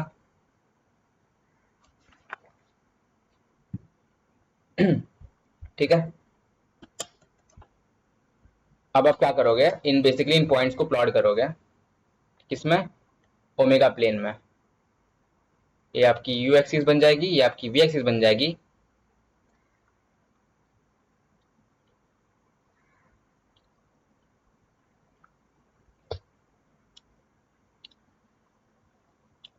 जो आप जब इसको प्लॉट करोगे तो मान लीजिए मैं कुछ वैल्यू सिलेक्ट करता हूँ, बेसिकली ये तो 0 बन गया तो आप इसको प्लॉट करने की जरूरत नहीं है, मैं इन दोनों को प्लॉट करता हूँ। तो जब मेरी u की वैल्यू 0 रखूंगा मैं, तो मुझे v की वैल्यू -1/√2 मिलेगी, एंड जब मैं इसमें v का वैल्यू 0 रखूंगा तो मुझे u का वैल्यू मिलेगा √2। एक सेकेंड, जब मैंने यहाँ पे u की वैल्यू 0 रखी तो मुझे ये -√2 मिला, एक सेकेंड सॉरी, -√2 मिला। तो ये मेरी, जब मैं पॉइंट्स प्लॉट करूंगा, u की वैल्यू √2 ऐसे बनेगी,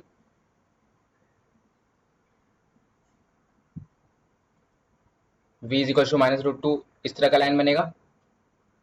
ठीक है, फिर सिमिलरली आप सेकंड इसको प्लॉट करोगे, कर्व निकालोगे। तो ये काम आप छोड़, मैं आपके ऊपर छोड़ रहा हूँ, क्योंकि अब तक मैंने आपको सारे प्लॉटिंग करके दिखाया हुआ अब क्वेश्चंस में, तो मैं चाहता हूँ आप इसको भी सॉल्व करें। कोई डाउट होगा तो आप कमेंट में लिखिएगा, मैं आपको इसका सोल्यूशन अपलोड कर दूंगा। ठीक है, तो आते हैं हमारे अगले टॉपिक पे, जिसका नाम है इन्वर्जन ट्रांसफॉर्मेशन।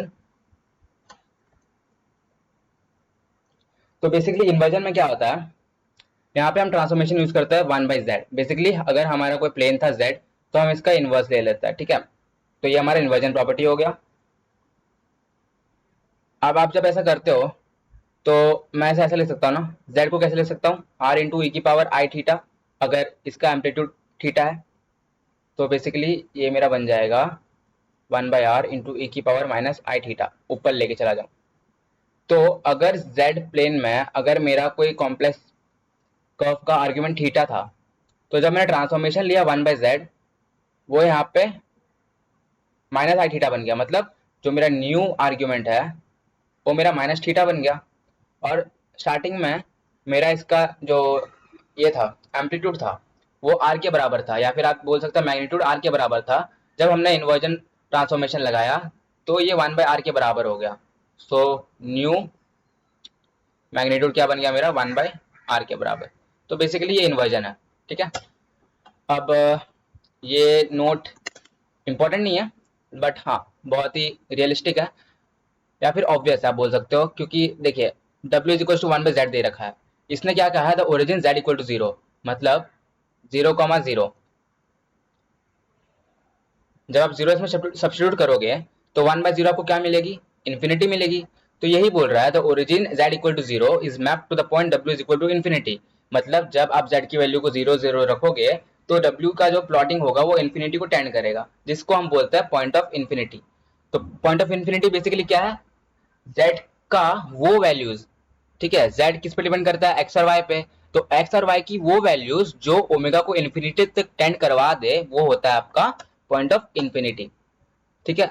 अब इस पे क्वेश्चन बनेगा नहीं, बट फिर भी मैंने नोट के फॉर्म में डाल दिया ताकि अगर बन भी जाए तो आपको मैंने इसका एक्सप्लेनेशन दे दिया, आप सॉल्व कर सकते हैं। तो अब देखते हैं हम अपना यहाँ से क्वेश्चन। अब देखिए अब तक आपने लाइक अबाउट ट्रांसफॉर्मेशन में देखा था ट्रांसलेशन, मैग्निफिकेशन, देन आपने पढ़ा रोटेशन। इन तीनों में कर्व जो है उनका स्ट्रक्चर बेसिकली सेम रहता है, कोई चेंजेस नहीं आता है। बट इन्वर्जन में क्या है, अगर आपका मान लीजिए z प्लेन में कोई स्क्वायर है, तो जब आप इन्वर्जन लेते हैं ओमेगा प्लेन में तो कंप्लीटली इसका डायग्राम कुछ और ही बन के आता है। ये नो मोर स्क्वायर नहीं, ये नहीं रहने वाला, ये कुछ और फॉर्म में एक्सेप्टेंस ले लेगा। तो देखते हैं कैसे होता है वो, क्वेश्चन सॉल्व करते हैं हम लोग। क्वेश्चन में क्या दिया हुआ है, find the image of the circle x square plus y square is equal to 4y। किसमें अबाउट लेना है हमें ट्रांसफॉर्मेशन, हमें ट्रांसफॉर्मेशन लेना है w is equal to 1/z के अबाउट। तो क्वेश्चन सॉल्व करते हैं। सो क्वेश्चन में हमें दे रखा है क्या, x square plus y square is equal to 4y।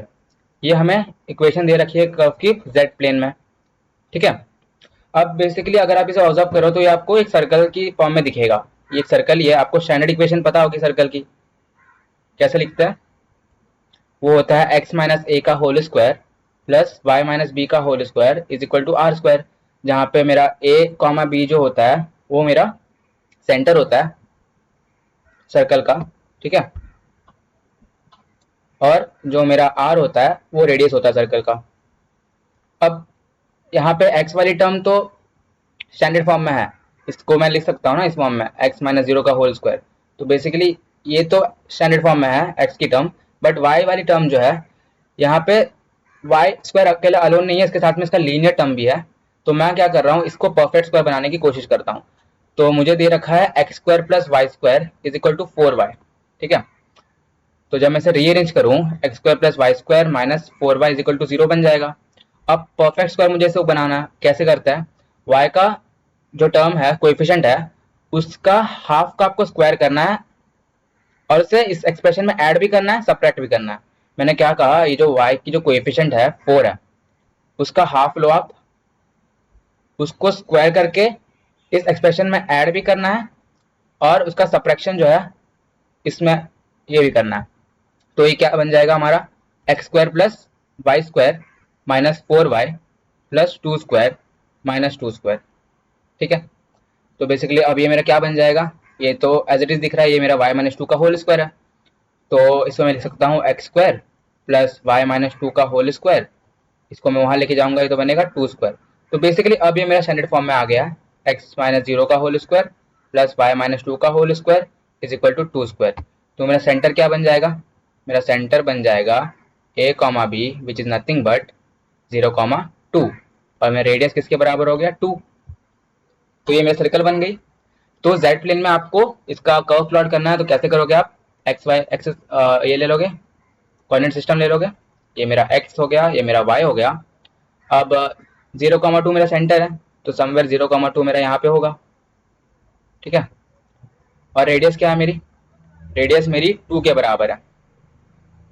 तो इस तरह से ये मेरी सर्कल बन जाएगी एक्स वाई प्लेन में। ये मैंने रफ बना करके दिखाया आपको, आप पेपर पे अच्छे से बना करके आना। सेकेंड, अब हमें क्या बोला है, आपको ट्रांसफॉर्मेशन लेना है इस जो कर्व है ना जेड प्लेन में, जो सर्कल की इक्वेशन क्या थी, x square plus y square minus four y equal to zero, ये थी।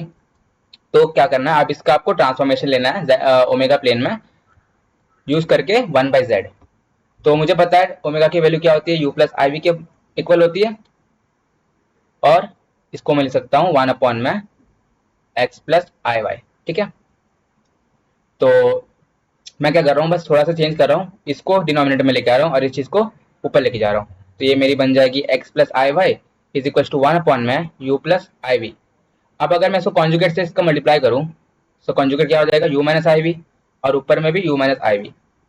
तो बेसिकली अब ये मेरा बन जाएगा x plus i y is equal to u minus i v divide में, ये ए प्लस बी और ए माइनस बी के फॉर्म में है, तो क्या होता है a square minus b square, तो ए स्क्वायर माइनस का होल स्क्वायर।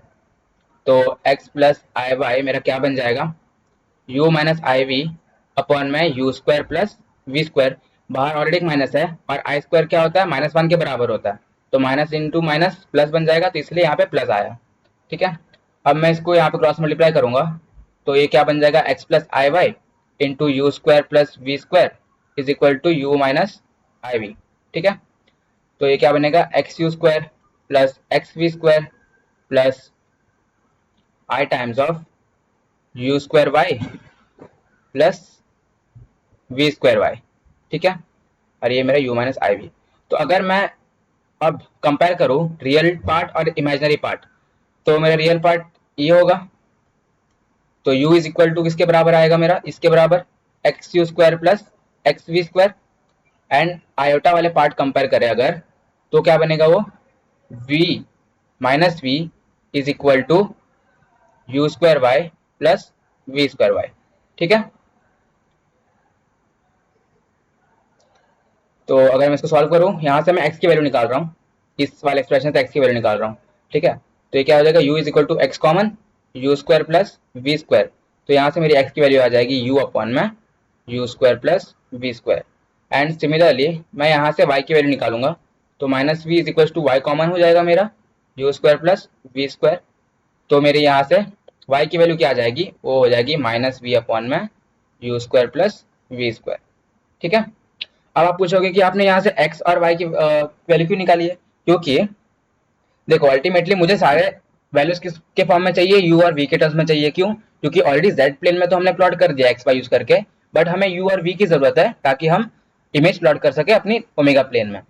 तो क्योंकि हमें इक्वेशन दे रखी थी ना, x square plus y square minus four y is equal to zero, तो क्योंकि मुझे x और y की वैल्यू मिल चुकी है, अगर मैं इसको यहाँ डालूंगा तो जो पूरा एक्सप्रेशन है वो u और v के फॉर्म में आएगी, ठीक है।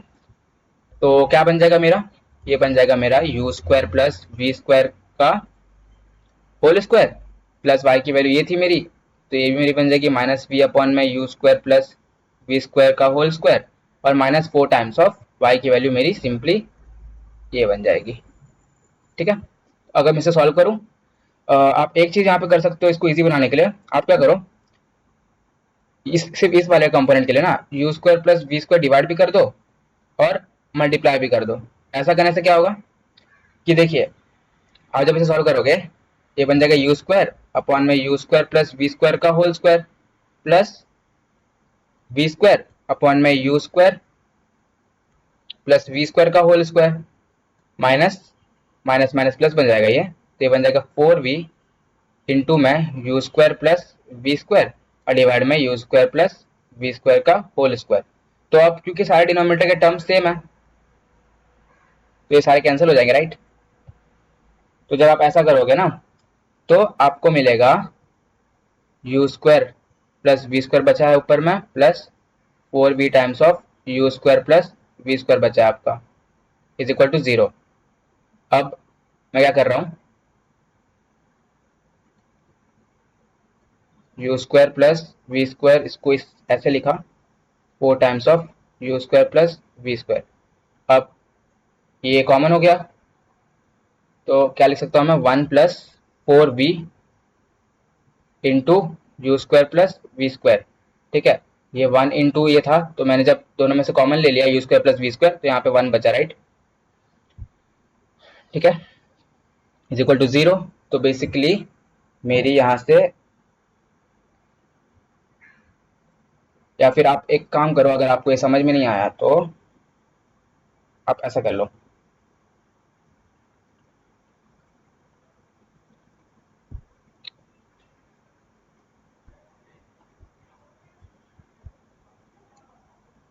इसको रीअरेंज करो, एक सेकेंड। हाँ, ये आपकी बन जाएगी u square plus v square upon में u square plus v square is equals to -4v। ठीक है, तो ये दोनों सेम टर्म में कैंसिल हो जाएंगे, सो 1 इज इक्वल टू -4v। यहाँ से आपको v इज इक्वल टू -1/4 मिलेगी। ठीक है, तो देखा आप यहाँ पे आपको u की टर्म ही गायब हो गई, आपको simply v is equal to -1/4, ये क्या है, इक्वेशन ऑफ लाइन है। और मैंने आपसे कहा था कि आपने जितने भी मैग्निफिकेशन या फिर आपने जितने भी ट्रांसफॉर्मेशन पढ़े, जैसे कि मैग्निफिकेशन हो गया, ट्रांसलेशन हो गया, या फिर इवन रोटेशन हो गया, इन सब में जो इमेज आपकी जो फिगर थी जेड प्लेन में, वो एज इट इज बन रही थी ओमेगा प्लेन में भी, बस कुछ शिफ्टिंग या फिर कुछ रोटेशन हो रहा था। लेकिन ये चीज मैंने आपसे कही थी कि आप जब इन्वर्जन लोगे ना, तो जरूरी नहीं है कि आपकी जो इमेज ओरिजिनल है वो सेम रहे। मैंने आपसे कहा था अगर यहाँ पे स्क्वायर है तो जरूरी नहीं है कि यहाँ पे भी स्क्वायर बनेगी, कुछ भी बन के आ सकती है। तो सिमिलरली जब हमारा जेड प्लेन में यहाँ पे एक सर्कल था ना, क्वेश्चन में देखिए जेड प्लेन में हमें एक सर्कल दे रखा था, बट अल्टीमेटली ओमेगा प्लेन में हमें क्या मिला, सिंपली एक लाइन मिला। तो आप जब इसे प्लॉट करोगे ना, -1/4 है तो समवेयर यहाँ पे आएगा और ये आपकी प्लॉटिंग हो जाएगी, सिंपल है। ठीक है, अगर आपको मैं इसको अच्छे से नीट बना करके दिखाऊं तो ये देखिए, ये मेरी यू एक्सिस है, ये मेरी वी एक्सिस है, और मैं इसे थोड़ा स्ट्रेच कर रहा हूँ नीचे इस तरह से। तो v इज इक्वल टू -1/4 क्या है, मेरी एक कांस्टेंट लाइन है कुछ इस तरह, और ये जो यहाँ पे इंटरसेक्ट कर रही है उसकी वैल्यू है -1/4। सो दैट्स इट, ये क्वेश्चन आपका सॉल्व हो गया। आई होप आपको इसे समझने में आसानी हुई होगी। आई नो बैकग्राउंड में थोड़ी सी वॉइस आ रही है, आई नो, बट आप प्लीज कंटेंट में फोकस करें, इस पर कोई कमी नहीं होनी चाहिए। एंड हाँ, आप मेरे साथ साथ क्वेश्चन सॉल्व करें, जैसा कि मैं आपको बोलते आता हूँ हर वीडियो में। आप साथ साथ मैथ्स सॉल्व करोगे तो आपकी कमांड अच्छी आएगी, आपको चीज़ें याद रहेंगी, कैलकुलेशन में भी आप फास्ट बन पाओगे। ठीक है, तो आइए सॉल्व करते हैं हम अपना अगला क्वेश्चन। दे रखा है क्या, find the image of the infinite strip. जहाँ पे y की जो रेंज है वो 1/4 से लेके 1/2 तक है, और हमें ट्रांसफॉर्मेशन यूज करना है क्या, w is equal to 1/z। तो इसको आइए सॉल्व करते हैं हम लोग।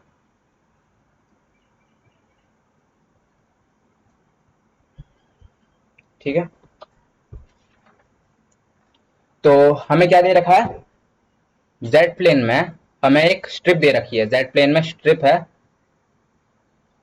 ठीक है, अब वो कैसी है, आप अगर अपना एक्स और वाई प्लॉट करें, कि हमेशा मैं आपको बोलते आया हूँ, आपका फर्स्ट काम है कि जो जेड प्लेन में कर्व दिया है आप उसे प्लॉट करें, क्योंकि उसके मार्क्स मिलते हैं। ठीक है, कुछ नहीं आ रहा है तो बस प्लॉट कर दो, उसके कुछ ना कुछ तो मार्क्स मिलेंगे।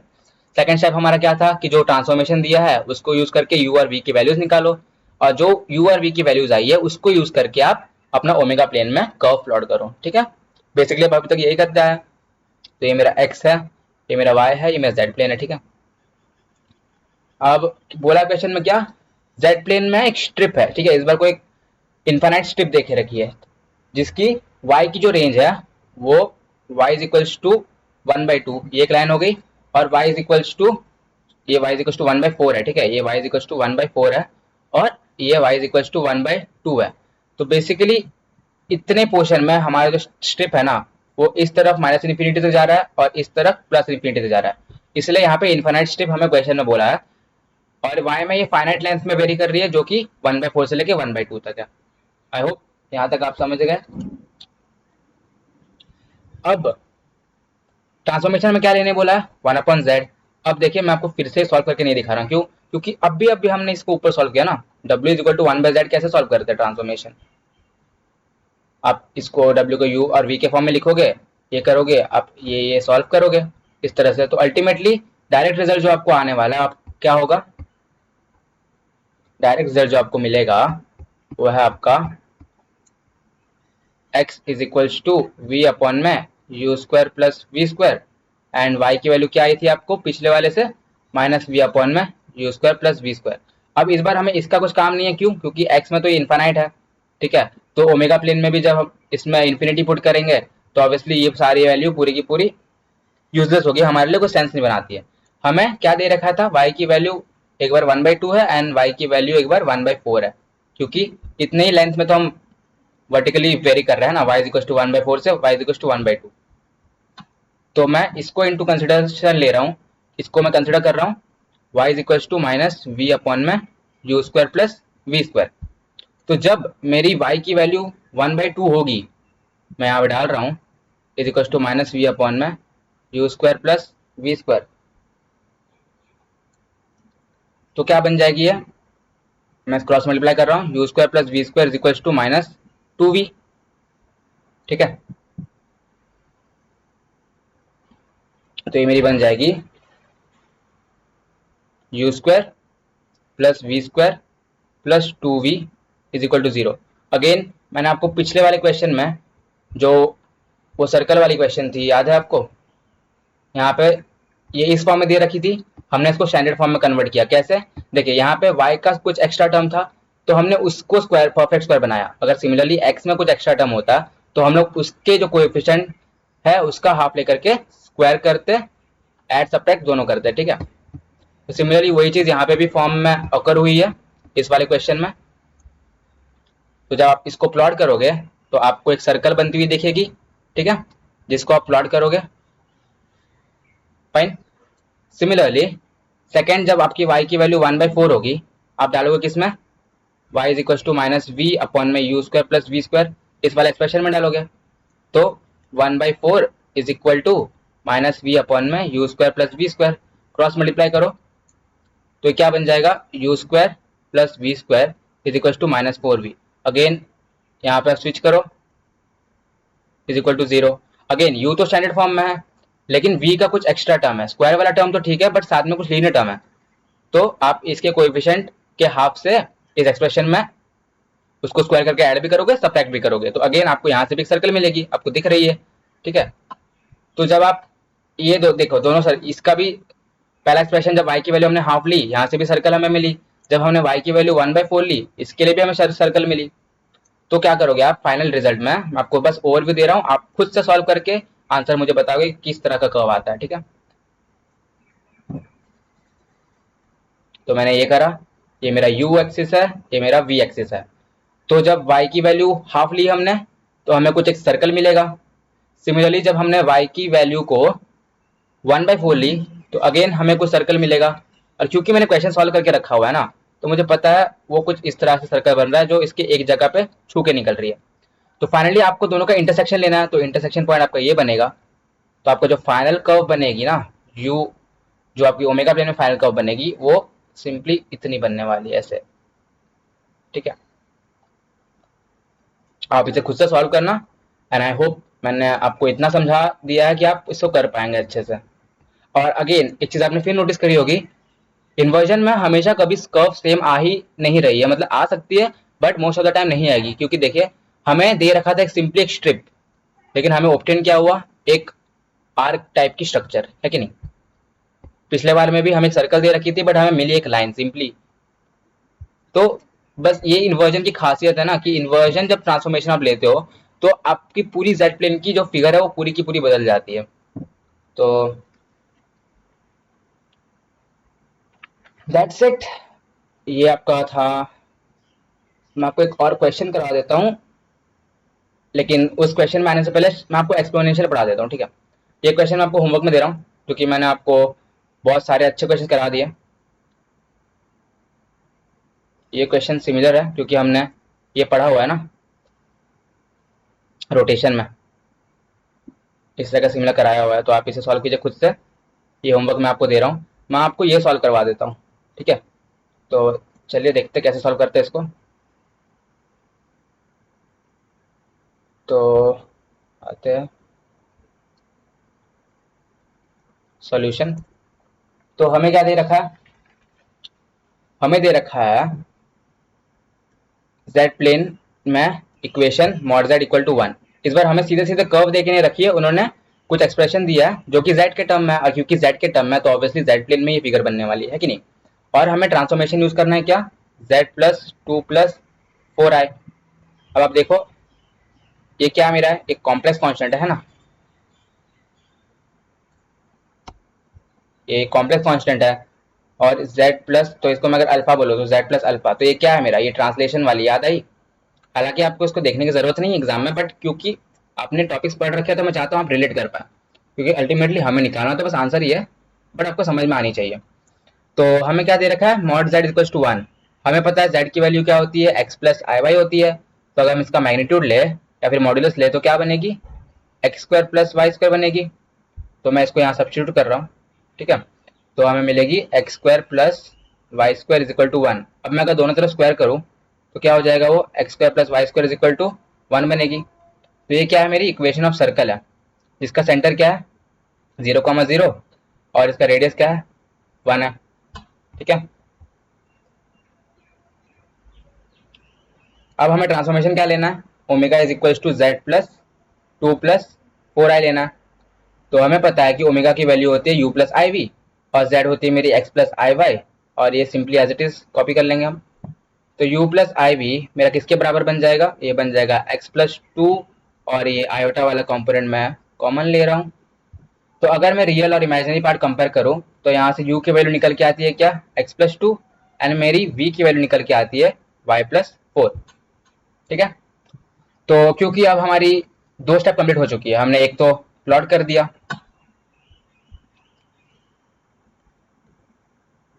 देखिए हमें सर्कल मिली है ना, इक्वेशन सर्कल है, तो आपको पता है जेड प्लेन में आप प्लॉट करोगे तो आपको सर्कल मिलेगी, ठीक है। आप इसको प्लॉट करना है सर्कल को, एक बार एक्स की वैल्यू 0 रखना, आपको वाई की वैल्यू मिलेगी। एक बार आप वाई की वैल्यू 0 रखना, आपको एक्स की वैल्यू मिलेगी। या फिर आप 0 0 से नहीं करना चाहते आप तो कोई अदर वैल्यू ले लो, ठीक है, लेकिन सर्कल आपको एज इट इज प्लॉट करना है, ठीक है। तो ये मैं आपको करके नहीं बता रहा हूँ क्योंकि रफली मैंने प्लॉट कर दी, आप एकदम स्केमेटिकली बनाना अपने कॉपी पे। फिर हमने सेकंड स्टेप में अपना ट्रांसफॉर्मेशन यूज करके यू और वी की वैल्यू निकाल ली। अब हमें क्या करना है, एंटायरली हमें एक्स और वाई में ही वैल्यू चाहिए। हमें एंटायरली एक्स और वाई में, इस बार सॉरी मैंने उल्टा बोल दिया, इस बार हमें एंटायरली यू और वी में वैल्यू चाहिए ना, एक्स वाली टर्म नहीं आनी चाहिए। क्यों, क्योंकि हमें प्लॉट अभी किस पे करना है, यू और वी एक्सिस में प्लॉट करना है। तो मैं क्या कर रहा हूँ, यहाँ से एक्स की वैल्यू निकाल रहा हूँ, क्यों निकाल रहा हूँ आपको पता चलेगा। तो ये बन जाएगी यू माइनस 2, और मैं यहाँ से वी वाई की वैल्यू निकाल रहा हूँ तो बन जाएगा वी माइनस 4। अब एक्स और वाई की जो वैल्यू है ना उसको मैं अपने सर्कल वाली इक्वेशन में डाल दूंगा। हमेशा ये करता है, आप जेड प्लेन में कुछ इक्वेशन निकालोगे, ठीक है, फिर ट्रांसफॉर्मेशन लगा के आपको कुछ यू और वी की वैल्यू मिलेगी एक्स और वाई के टर्म में, लेकिन आपको उसको एक्स और वाई के टर्म में नहीं रखना है। तो उसको एक्स और वाई को एलिमिनेट करने के लिए आप क्या करोगे, एक्स और वाई की वैल्यू निकाल के जेड प्लेन वाली इक्वेशन में डालोगे। हमेशा जो आपने निकाला होगा ना इक्वेशन जेड प्लेन में वो काम आएगा ही आएगा, ठीक है। तो मैं इसलिए इसको यहाँ पे यूज कर रहा हूँ। तो x की वैल्यू जब मैं यहाँ पे डालूंगा तो क्या बनेगा, वो u माइनस 2 की होल स्क्वायर प्लस y की वैल्यू क्या है मेरी, y की वैल्यू है मेरी v माइनस 4 की whole square is equal to 1 है। इसको मैं अगर ओपन करूँ या फिर ओपन अगर नहीं भी कर रहा हूँ तो देखो आप इतना मैं पता चल जाएगा, इसको मिल सकता हूँ u माइनस a का whole square plus v minus b का whole square is equal to 1। तो बेसिकली ये मेरा स्टैंडर्ड सर्कल ही तो है। हाँ इस बार x और y के फॉर्म में नहीं है, लेकिन u और v में तो ये सर्कल है ना। तो सर्कल है जिसका सेंटर क्या होगा a कॉमा बी, जो कि क्या हो जाएगा 2,4, और इसका रेडियस क्या बन जाएगा इसके बराबर 1, ठीक है। तो फाइनली जब आप इसको प्लॉट करोगे, ये बहुत ही आसान क्वेश्चन था, यहाँ पे u आएगा, यहाँ पे v आएगा, 2,4 कहाँ पे होगा, ये 2 और समवेयर यहाँ पे ये 4, 2,4 है, ओरिजिन से इसकी डिस्टेंस क्या होगी 1, क्यों, क्योंकि इसका रेडियस 1 है। और हम ऐसे एक सर्कल बना लेंगे, ठीक है। इसकी रेडियस 1 हो जाएगी। तो आई होप इतना आपको क्लियर है। तो बेसिकली हमारा ट्रांसलेशन की प्रॉपर्टी हमने पढ़ लिया, हमने मैग्निफिकेशन पढ़ लिया, हमने रोटेशन पढ़ा अभी तक, हमने इन्वर्जन पढ़ लिया। अब हम देखते हैं एक्सपोनेंशियल ट्रांसफॉर्मेशन। अब ये क्या होती है देखो। सो एक्सपोनेंशियल ट्रांसफॉर्मेशन को हम कैसे रिप्रेजेंट करते हैं, उसको डिनोट करते हैं omega is equal to e की पावर जेड। ठीक है, जहाँ जेड हमारा कॉम्प्लेक्स नंबर है given by x plus i Y. सो ये बहुत ही छोटा सा लाइक टॉपिक है, इसको एक क्वेश्चन के थ्रू समझता है। क्वेश्चन में हमें दे रखा है क्या, find the image of the region in the z plane between the lines y is equal to 0 and y is equal to pi by 2। तो हमें ट्रांसफॉर्मेशन यूज करना है क्या, e की पावर z। तो हम लोग लिख सकते हैं ना w is equal to u plus i v, and e power z को हम लोग लिख सकते हैं e की power x plus i y. अब u plus i v is equal to e की पावर x इंटू e की पावर आई वाई। इसको मैंने ब्रेक कर दिया है, लाइक आपको पता है ना कि अगर, एक सेकेंड देखिए,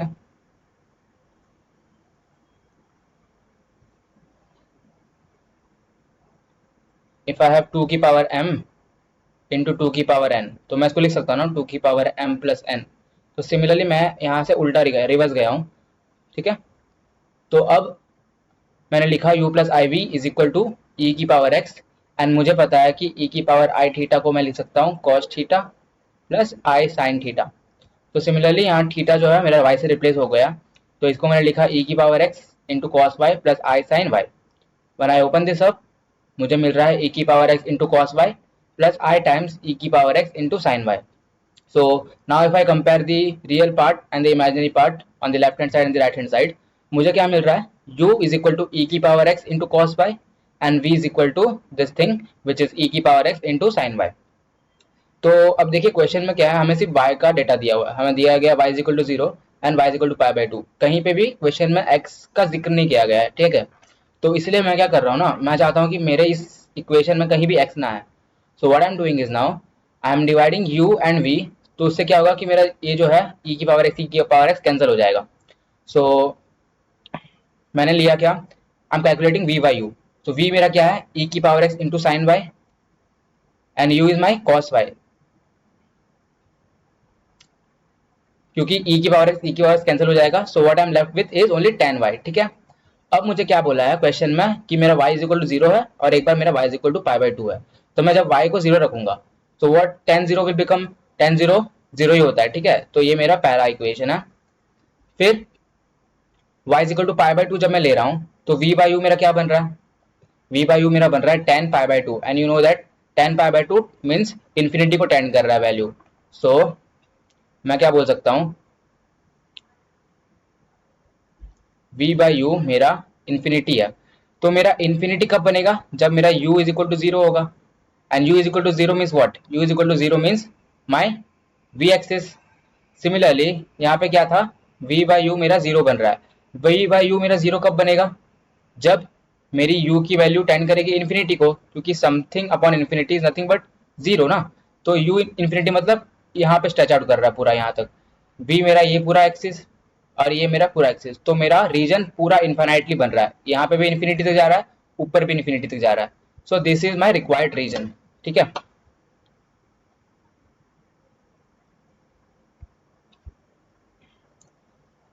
wait a second.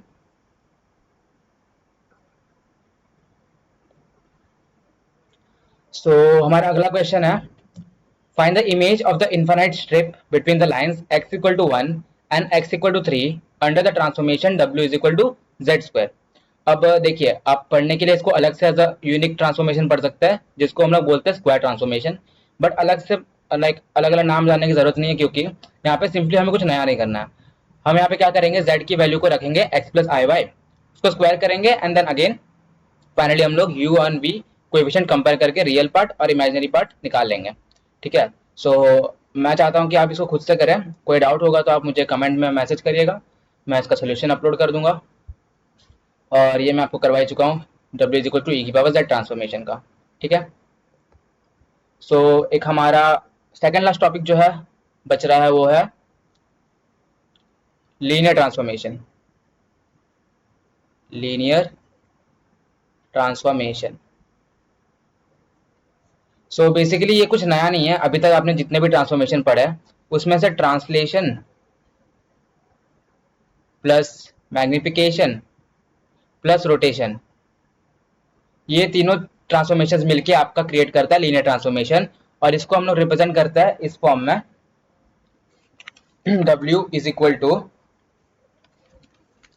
Alpha z plus beta, जहां पे अल्फा मेरा कॉम्प्लेक्स कांस्टेंट है, ठीक है। तो अब आप पूछेंगे कि ये लीनियर ट्रांसफॉर्मेशन कैसा हुआ, तो देखिए बता रहा हूं मैं कैसे। आपको कोई complex number alpha Z plus beta आपने इस तरह से लिया हुआ है। आपको पता है अगर आपके पास जेड प्लेन में एक कर्व है z is equal to x plus i y, ठीक है। तो अगर आपको इसमें सिर्फ अल्फा मल्टीप्लाई करोगे तो आप बोलोगे कि ये तो सिर्फ मैग्निफिकेशन हुआ, ठीक है। लेकिन ये सिर्फ मैग्निफिकेशन नहीं है अलोन, क्योंकि ये इस बार रियल पार्ट नहीं है, ये इस बार रियल कांस्टेंट नहीं है, बल्कि ये कॉम्प्लेक्स कांस्टेंट है। तो इसका कुछ रियल पार्ट भी होगा, इसका कुछ इमेजिनरी पार्ट भी होगा। तो जो रियल पार्ट है वो उसको मैग्निफिकेशन का कंपोनेंट देगा और इमेजिनरी पार्ट उसको रोटेशन वाला भी फिगर देगा। एंड सिमिलरली जब आप इस पे कुछ ऐड करोगे, हमने पढ़ा था ना जेड मेरा एक कुछ कर्व होगा उस पर आप कुछ ऐड करोगे बीटा, तो वो ट्रांसलेशन प्रॉपर्टी देती है। वो क्या देती है? वो आपको ट्रांसलेशन देती है। तो ओवरऑल इससे इफेक्ट मिल रहा है हमें रोटेशन का और इससे इफेक्ट मिल रहा है हमें ट्रांसलेशन का। तो इससे हमें मैग्निफिकेशन प्लस रोटेशन दोनों मिल रही है, ठीक है। तो ओवरऑल ये हमारा बन जाता है लीनियर ट्रांसफॉर्मेशन। इसमें कुछ नया क्वेश्चन फॉर्म नहीं होता। एक एग्जाम्पल क्वेश्चन आपको करवाता हूं मैं, जो कि बहुत ही आसान है। हमें दिया गया है W is equal to 1 plus i into z plus 2 minus i. तो हमें इसमें बोला गया है कि डिटरमाइन करो वो रीजन W प्लेन में जो बाउंड कर रहा है with the curves x equal to 0, y is equal to 0, x is equal to 1 and x is equal to 2, ठीक है। I think this is y equal to 2, ठीक है। सो हमारा पहला स्टेप क्या है? ये सारे कर्व्स को प्लॉट करना, हमने x और y प्लेन मतलब z प्लेन में इसको प्लॉट करना। तो हम अपना x और y एक्सिस ले लेते हैं। तो ये हो गया मेरा x एक्सिस, ये हो गया मेरा y एक्सिस। पहले हमें प्लॉट करना x equal to 0 which is nothing but our y axis, जो कि एज इट इज ड्रॉ किया हुआ है। Then is y is equal to 0 means x axis, जो कि ऑलरेडी गिवन है। देन x इक्वल टू 1 कैसा होगा? एक वर्टिकल लाइन बनेगी, ये x है जिसका कोऑर्डिनेट 1 होगा। And then y is equal to 2 which will be a horizontal line y is equal to 2। So eventually हमारा z प्लेन में हमें जो फिगर मिल रहा है वो एक रेक्टेंगल है, ठीक है। तो ये हमारा स्टेप 1 है। फिर सेकंड स्टेप में हम क्या करते हैं? हम ट्रांसफॉर्मेशन यूज करते हैं और उससे हम u एंड v की वैल्यू निकालते हैं in terms of x and y। और फाइनली हम x एंड y को चाहते हैं एलिमिनेट करें, क्योंकि हमें कर्व प्लॉट करनी है ओमेगा प्लेन में, तो उसके लिए हमें सिर्फ u और v की वैल्यू की जरूरत पड़ती है एंड ना कि x एंड y, ठीक है। आई होप जो मैं बोल रहा हूँ आपको क्लियर होगा, ठीक है। समझने की थोड़ी कोशिश करिए और साथ में सॉल्व कीजिए। सो ट्रांसफॉर्मेशन हमें क्या दिया है? 1 plus i into z plus 2 minus आई, ठीक है। तो मैं इससे लिख रहा हूँ 1 plus i into x plus i y plus 2 minus आई, ठीक है। इसको मैं अगर क्रॉस मल्टीप्लाई करूँ तो ये बन जाएगा x plus i y plus I x minus Y, क्योंकि आई स्क्वायर माइनस 1 के बराबर होता है, ठीक है। देन 2 माइनस आई। सो w को मैं लिख सकता हूँ u प्लस आई वी, ठीक है। फिर मैं अगर यहाँ से रियल पार्ट सेपरेट करूँ तो मैं क्या लिख सकता हूँ? x माइनस वाई प्लस 2, ये मेरा रियल पार्ट है, प्लस 1 सेकेंड, अगर मैं यहाँ से i कॉमन ले लूँ तो मुझे मिलेगा y प्लस एक्स माइनस 1, ठीक है। तो कौन कंपैरिजन? हमें रियल पार्ट यहाँ से u की वैल्यू क्या मिलेगी? x minus y plus 2 and हमें v की वैल्यू यहाँ से क्या मिलेगी? वो मिलेगी हमें x प्लस वाई माइनस 1, ठीक है। यहाँ तक क्लियर होगा। अब हमें क्या करना है देखिए, हमें क्वेश्चन में क्या दिया था? x की वैल्यू 0, y की value 0, x is equal to 1 and y की वैल्यू 2 के बराबर। तो जब मेरी x की वैल्यू 0 होती है, अगर मैं इसमें रखूं, ठीक है, या फिर आपको मैं इसको और आसान बना देता हूं, रुकिए। अब बोलोगे कैसे? देखो आपको पता है कि अगर मेरे पास यहाँ पे सिर्फ और सिर्फ एक्स रहता तो मैं डायरेक्टली सिंगल पॉइंट डाल डाल के वैल्यू निकालता, लेकिन यहाँ पे मेरे पास एक्स एंड वाई दोनों आ रही है, तो दोनों एक साथ वैल्यूज पुट करना थोड़ा मुश्किल होगा। सो what I am doing is, मैं दोनों को ऐड कर रहा हूँ u प्लस वी, ठीक है। तो जब मैं दोनों को ऐड करूंगा तो मुझे क्या मिलेगा, 2x,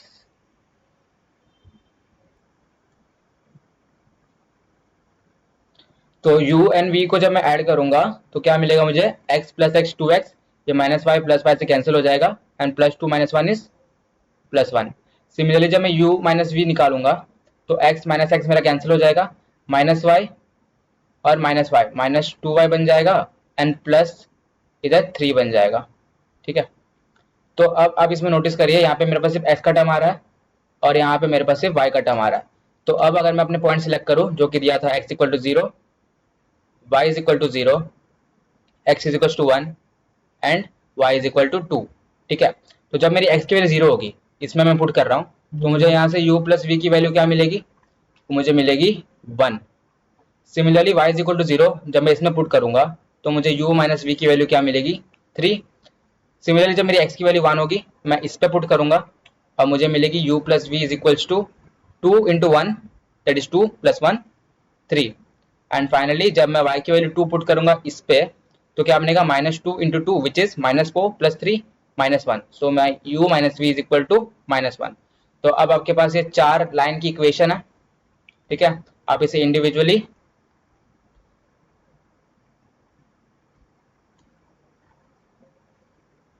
प्लॉट कर सकते हैं। ये मेरी u है, ये मेरी v है।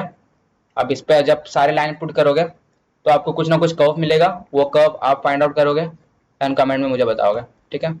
तो ये बेसिकली आपका लीनियर ट्रांसफॉर्मेशन था, इसमें कुछ नया नहीं था। द थिंग इज बस रिप्रेजेंटेशन डिपेंड करता है रोटेशन, मैग्निफिकेशन एंड ट्रांसलेशन तीनों फैक्टर पे। एज इट इज क्वेश्चन के पैटर्न में कोई चेंज नहीं आने वाला, एग्जाम में भी इसी तरह से आप सॉल्व करेगा, आपको इजिली अंडरस्टैंडेबल हो गया होगा ये टॉपिक आई गेस। सो अगला टॉपिक जो हम स्टार्ट कर रहे हैं वो होने वाला है आपका बाइलिनियर ट्रांसफॉर्मेशन। सो ये बहुत ही छोटा टॉपिक है, इस पर ज़्यादा टाइम लगेगा नहीं। जिस तरह से आपने लीनियर ट्रांसफॉर्मेशन में देखा क्या था बाइलिनियर ट्रांसफॉर्मेशन, तो बेसिकली इसका दूसरा नाम भी है, एक तो हम इसको बोलते हैं फ्रैक्शनल ट्रांसफॉर्मेशन, या फिर इसे हम बोलते हैं मोबियस ट्रांसफॉर्मेशन, ठीक है। इसको रिप्रेजेंट करते हैं हम omega is equal to a z plus b upon में सी जेड प्लस डी, जहाँ पे ए बी सी और डी आपका कॉम्प्लेक्स कांस्टेंट है, ठीक है, और जेड तो एज इट इज आपका कॉम्प्लेक्स नंबर है जो होता है एक्स प्लस आई वाई के बराबर। तो अब ये बाइलिनियर ट्रांसफॉर्मेशन होता क्या, तो बाइलिनियर ट्रांसफॉर्मेशन लाइक अभी आपने क्या पढ़ा था लीनियर ट्रांसफॉर्मेशन, जिसमें translation plus magnification and rotation तीनों का साथ में रिजल्टेंट हमें दिखता है। अब बाइलिनियर में क्या है, लीनियर तो रहेंगी रहेंगी, साथ में इसमें हमने जो इन्वर्जन वाला ट्रांसफॉर्मेशन पढ़ा था ना, वो भी इसमें एड ऑन हो जाएगा। तो basically bilinear transformation is a combination of linear transformation plus the inversion transformation, ठीक है। अब हमने जो ऊपर एक्सप्रेशन लिखा था ना, omega is equals to a z plus b upon c z plus d, तो बेसिकली अगर मैं इसका डिटर्मिनेंट लूँ, इसके कोएफिशिएंट का डिटर्मिनेंट लूँ, ठीक है, जो कॉम्प्लेक्स कॉन्स्टेंट्स हमारे ए बी सी डी, अगर मैं उसका डिटर्मिनेंट लूँ that is a b c d, ये क्या आता है हमारा a d minus b c. तो ये जो एक्सप्रेशन है ना वो आपका नॉन जीरो होना चाहिए। क्यों नॉन जीरो होना चाहिए, क्योंकि देखिए होता क्या है, अगर ये जीरो के बराबर हो गया ना तो हमारा जो ओमेगा की वैल्यू निकलेगी, इसकी डेरिवेशन होती है लंबी चौड़ी, मैं आपको नहीं दिखा रहा हूँ क्योंकि वन शॉट लेक्चर है, ये बहुत बड़ा हो जाएगा, बट इसकी जरूरत भी नहीं पड़ेगी डेफिनेशन डेरिवेशन की आपको। तो अगर देखिए a d minus b c का टर्म जीरो हो जाता है ना, तो जो कॉम्प्लेक्स नंबर है हमारा, या फिर जो कॉम्प्लेक्स प्लेन में जो हमारा रिजल्टेंट आता है वो कांस्टेंट हो जाता है। और अगर हमारा रिजल्टेंट कांस्टेंट हो गया तो हम फिर बाइलिनियर ट्रांसफॉर्मेशन पढ़ ही क्यों रहे, क्योंकि अगर वो कॉम्प्लेक्स नंबर ही नहीं रहा तो फिर हम क्यों पढ़े बाइलिनियर ट्रांसफॉर्मेशन। इसलिए a d minus b c का टर्म जीरो नहीं होना चाहिए। और सेकंड रीजन कि ये जीरो नहीं क्यों होना चाहिए, क्योंकि एफ एफ जेड जो हमारा आउटपुट आएगा उसको अगर हम डिफ्रेंशिएट करेंगे ना तो उसकी वैल्यू जीरो के बराबर हो जाएगी, और ऐसा हम नहीं होने दे सकते क्योंकि हमें पता है कि अभी तक हमने जितने भी फंक्शंस पढ़े हैं वो एनालिटिक मान के पढ़े हुए हैं। लास्ट वीडियो में मैंने आपको पढ़ाया था वन शॉट लेक्चर में एनालिटिक फंक्शन, जिसमें बार बार मैंने एम्फोसाइज किया था। तो इसीलिए एफ ऑफ जेड जो है मेरा एनालिटिक फंक्शन है, और जो उसका डिफरेंशिएशन है एफ डैश ऑफ जेड वो कभी भी जीरो नहीं हो सकता, ठीक है, अदरवाइज अगेन वो बाइलिनियर ट्रांसफॉर्मेशन नहीं कहलाएगा। तो ये 2 पॉइंट्स बस आप याद रखिए, हो सकता है शायद आपको कभी एमसीक्यू या क्विज वगैरह में पूछ ले, एज सच इसका डेरिवेशन आपको नहीं पूछेगा, ठीक है।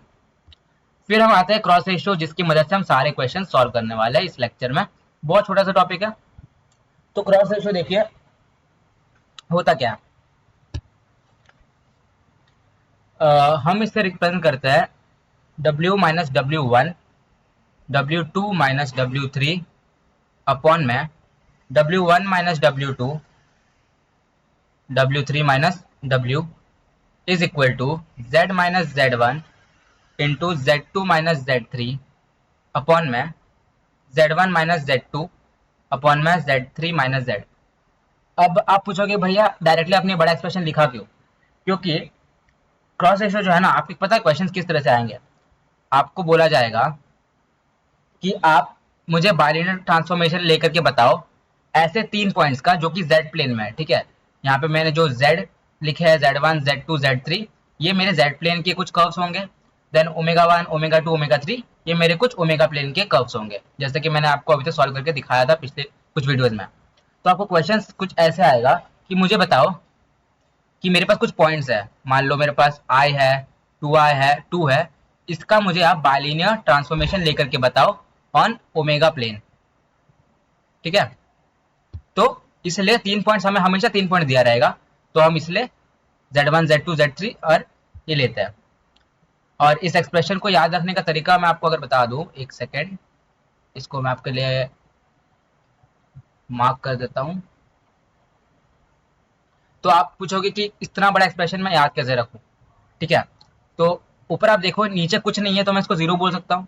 0 1 2 3 साइकिल चल रहा है, ठीक है।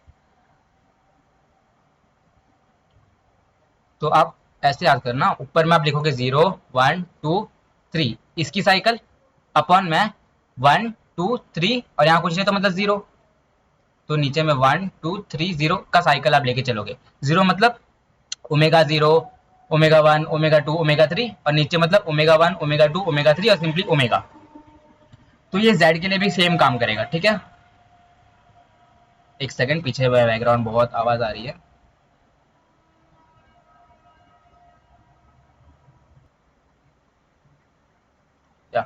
सॉरी गाइज, एक्चुअली बैकग्राउंड में बहुत नॉइज था। फिर हम अपना अगला टॉपिक जो आता है वो है इनवेरिएंट पॉइंट्स। ऊपर मैंने आपको बताया कि किस तरह आप क्रॉस रेशियो को याद रख सकते हैं bye remembering the cycle 0 1 2 3 upon में साइकिल 1 2 3 0, ठीक है। अब आता है इनवेरिएंट पॉइंट्स, या फिर इसको हम फिक्स पॉइंट्स बोलते हैं। अब नाम से पता चल रहा है फिक्स्ड मतलब ऐसी चीजें जो चेंज ना होती हो। तो बेसिकली इसका डेफिनेशन ये है कि मैंने जो आपसे कहा था ऊपर में Z1 Z2 Z3, ठीक है, ये कुछ पॉइंट्स हमें दिए रहेंगे और हमें इसका ट्रांसफॉर्मेशन लेना है, bilinear transformation on omega plane. तो अगर ट्रांसफॉर्मेशन लेने के बाद ये Z1 और Z2 में कोई चेंज नहीं आता है, ये एज इट इज इस प्लेन में भी रिफ्लेक्ट अगर हो रहा है, तो हम बोलते हैं कि जो मेरे पॉइंट्स है इनवेरिएंट पॉइंट्स है। और याद रखना, कोई भी आपको प्रॉब्लम मिल जाए बाइलिनियर ट्रांसफॉर्मेशन का, जो मैक्सिमम जो आपका इनवेरिएंट पॉइंट्स जो आपको मिल सकता है वो 2 ही होंगे। तो मैं यहाँ पे लिख सकता हूँ, note in bilinear transformation we can have maximum of 2 invariant points। तो क्या होता है इनवेरिएंट पॉइंट, मैं आपको फिर से एक बार समराइज करवा दे रहा हूँ। आपके पास कुछ पॉइंट्स दिए होंगे Z1 Z2 Z3, ठीक है। आपको उसका ट्रांसफॉर्मेशन लेना होगा ओमेगा प्लेन में, और आप इसको कैसे सॉल्व करेंगे, यूजिंग क्रॉस रेशियो। तो जब आप उसे सॉल्व करते हैं, मैं आपको क्वेश्चन करके दिखाऊंगा, ठीक है। तो जब आप उसे सॉल्व करते हो तो वो सारे पॉइंट्स, वो Z1 Z2 के वैल्यू जो ट्रांसफॉर्मेशन लेने के बाद चेंज नहीं होता है ओमेगा प्लेन में, उनको हम इनवेरिएंट पॉइंट देते हैं। मतलब चेंज नहीं हो रहे, मतलब क्या बोल सकता हूँ मैं कि मेरी ओमेगा की वैल्यू मेरे Z के बराबर होगी। तो ये कुछ नहीं बल्कि कंडीशन भी होती है इनवेरिएंट पॉइंट्स फाइंड करने की। तो अगर मैं आपको इसका एग्जांपल लेके दिखा देता हूँ, चलिए मैं आपको एक बेसिक सा क्वेश्चन ले रहा हूँ।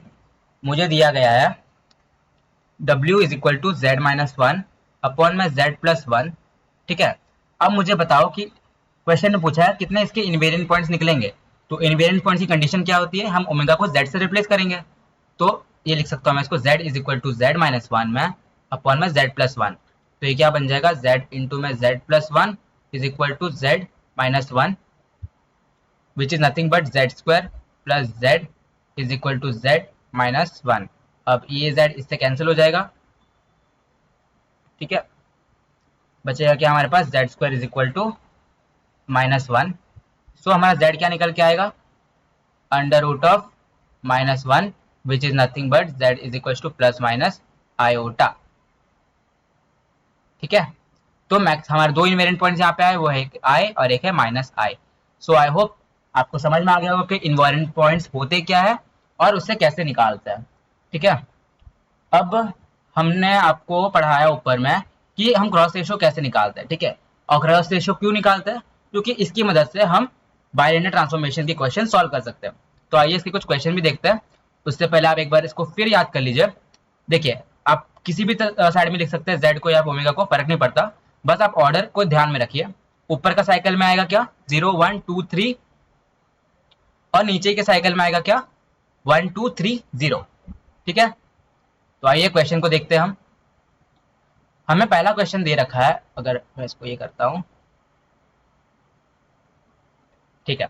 तो हमें हमारा पहला क्वेश्चन दिया हुआ है, find the bilinear transformation which map the points to iota and minus two of the z plane to the points 1 iota and minus one respectively of the omega plane. तो ये क्वेश्चन हमें क्या बोल रहा है कि मेरे पास जेड प्लेन में कुछ 3 पॉइंट्स है, 2 आयोटा एंड माइनस टू, जिसका अगर मैं इंडिविजुअली ट्रांसफॉर्मेशन लेता हूँ, बाइलिनियर ट्रांसफॉर्मेशन, तो 2 का बाइलिनियर ट्रांसफॉर्मेशन मुझे ओमेगा प्लेन में 1 मिलता है, आयोटा का मुझे आयोटा मिलता है, एंड माइनस टू का बाइलिनियर ट्रांसफॉर्मेशन मुझे माइनस वन मिलता है, ठीक है। तो अब मुझे इसका बाइलिनियर ट्रांसफॉर्मेशन या फिर बाइलिनियर फंक्शन फॉर्म करके ये पूछ रहा है क्वेश्चन में, दिखाओ करके, ठीक है। तो आइए इसका सोल्यूशन देखते हैं। z1 मेरा क्या दिया हुआ था, z1 मुझे 2 दिया हुआ था, z2 मुझे आयोटा के इक्वल दिया था, एंड z3 मुझे माइनस टू के इक्वल दिया था। और उसके कॉरेस्पॉन्डिंग मुझे ओमेगा 1 की वैल्यू दी गई थी क्या, 1, ओमेगा 2 की वैल्यू मुझे दी गई थी आयोटा, एंड ओमेगा 3 की वैल्यू मुझे दी गई थी माइनस वन, ठीक है। तो अब मुझे बाइलिनियर ट्रांसफॉर्मेशन पूछा गया है इन तीनों पॉइंट्स का, z का on the omega plane. Formula क्या याद रखा था हमने, हम लिखेंगे ओमेगा, ठीक है, यहाँ पे भी लिखेंगे हम ओमेगा, नीचे में भी हम लिखेंगे 4 बार ओमेगा। अब साइकिल क्या था ऊपर में, 0 1 2 3 का साइकिल, 0 मतलब कुछ नहीं लिखेंगे हम, ये 1 2 3, और नीचे में साइकिल क्या था, 1 2 3 0, ये 1 2 3, और 0 को मैं कुछ नहीं लिख रहा हूँ, ठीक है। ये मल्टीप्लिकेशन में, ये साथ में माइनस में, ये दोनों मल्टीप्लिकेशन में, ठीक है, आप ऐसे याद रख सकते हैं। Is equal to z minus z one into में z2 माइनस z3, ठीक है। और ये बन जाएगा मेरा z1 माइनस z2 इंटू में z3 माइनस z। तो आइए पॉइंट्स हम सब्स्टिट्यूट करते हैं। ओमेगा की वैल्यू कुछ नहीं है, माइनस ओमेगा 1 की वैल्यू हमारी क्या थी, ओमेगा 1 की वैल्यू थी मेरी 1, फिर ओमेगा 2 की वैल्यू क्या थी मेरी आयोटा, एंड ओमेगा 3 की वैल्यू क्या थी मेरी माइनस वन, ठीक है। डिनोमिनेटर में आ जाएगा क्या, ओमेगा 1 की वैल्यू थी मेरी 1 माइनस ओमेगा 2 की वैल्यू क्या थी आयोटा, फिर मेरी ओमेगा 3 की वैल्यू क्या थी माइनस वन, और ये एज इट इज ओमेगा, फिर z as it is z1 की वैल्यू थी मेरी 2, z2 की वैल्यू थी मेरी आयोटा, माइनस ऑफ z3 की वैल्यू थी मेरी माइनस टू, ठीक है। फिर मेरी z1 की वैल्यू थी, एक सेकेंड, ठीक है, हाँ, तो मेरी z1 की वैल्यू क्या थी, z1 की वैल्यू थी मेरी 2, माइनस z2 की वैल्यू थी मेरी आयोटा, फिर मेरी z3 की वैल्यू क्या थी, z3 की वैल्यू थी मेरी माइनस टू, और ये z एडिटिव, ठीक है। तो आपको अब इसमें करना क्या है, ओमेगा वाली टर्म को एक जगह रखना है, और z के टर्म मतलब दोनों को सेपरेट करना है, z और ओमेगा की टर्म, ठीक है। उससे हम अपना बाइलिनियर ट्रांसफॉर्मेशन निकाल पाएंगे। तो आइए इसको सॉल्व करते हैं। तो ये मेरे बन जाएगी omega minus one, one minus minus plus बन जाएगी, that is iota plus one, denominator में हो जाएगा मेरा 1 माइनस आयोटा, और मैं अगर माइनस कॉमन ले लूँ इसमें से तो ये मेरा बन जाएगा 1 प्लस ओमेगा। फिर यहाँ से मैं लिखूंगा z minus to, again iota plus two बन जाएगा, ये डिनोमिनेटर में लिख सकता हूँ मैं 2 माइनस आयोटा, और अगर मैं इससे माइनस कॉमन ले लूँ तो मेरा बन जाएगा वो z प्लस टू। ठीक है, तो इस माइनस से ए माइनस कैंसिल हो जाएगा। अब अगर मैं क्रॉस मल्टीप्लाई करूँ तो मुझे मिलेगा क्या, देखिए मैं रख रहा हूँ इसको ओमेगा के टर्म्स को इस जगह रख रहा हूँ। ठीक है, omega minus one upon omega plus one, 1 second. तो ये मेरी बन जाएगी क्या, z माइनस टू इंटू में आयोटा प्लस टू अपॉन में 2 माइनस आयोटा इंटू में z प्लस टू, और इसको मैं यहाँ मल्टीप्लाई कर रहा हूँ तो ये मेरा बन जाएगा 1 माइनस आयोटा, और ये नीचे आएगा बनेगा 1 प्लस आयोटा। ठीक है, आई होप इतना तक आपको क्लियर है। उसके बाद आप जब इसे सॉल्व करोगे, ठीक है, आपको मिलेगी, आप इसे सॉल्व करना, ठीक है, आप इसको यहाँ से मल्टीप्लाई करोगे, एक्सपेंड करोगे, आपके कुछ जो टर्म सिम्प्लीफाई होके आएगी वो हो जाएगी omega minus one upon omega plus one is equal to z minus two upon में जेड प्लस टू इंटू में 9 minus 6i plus i square divide में 10। ठीक है,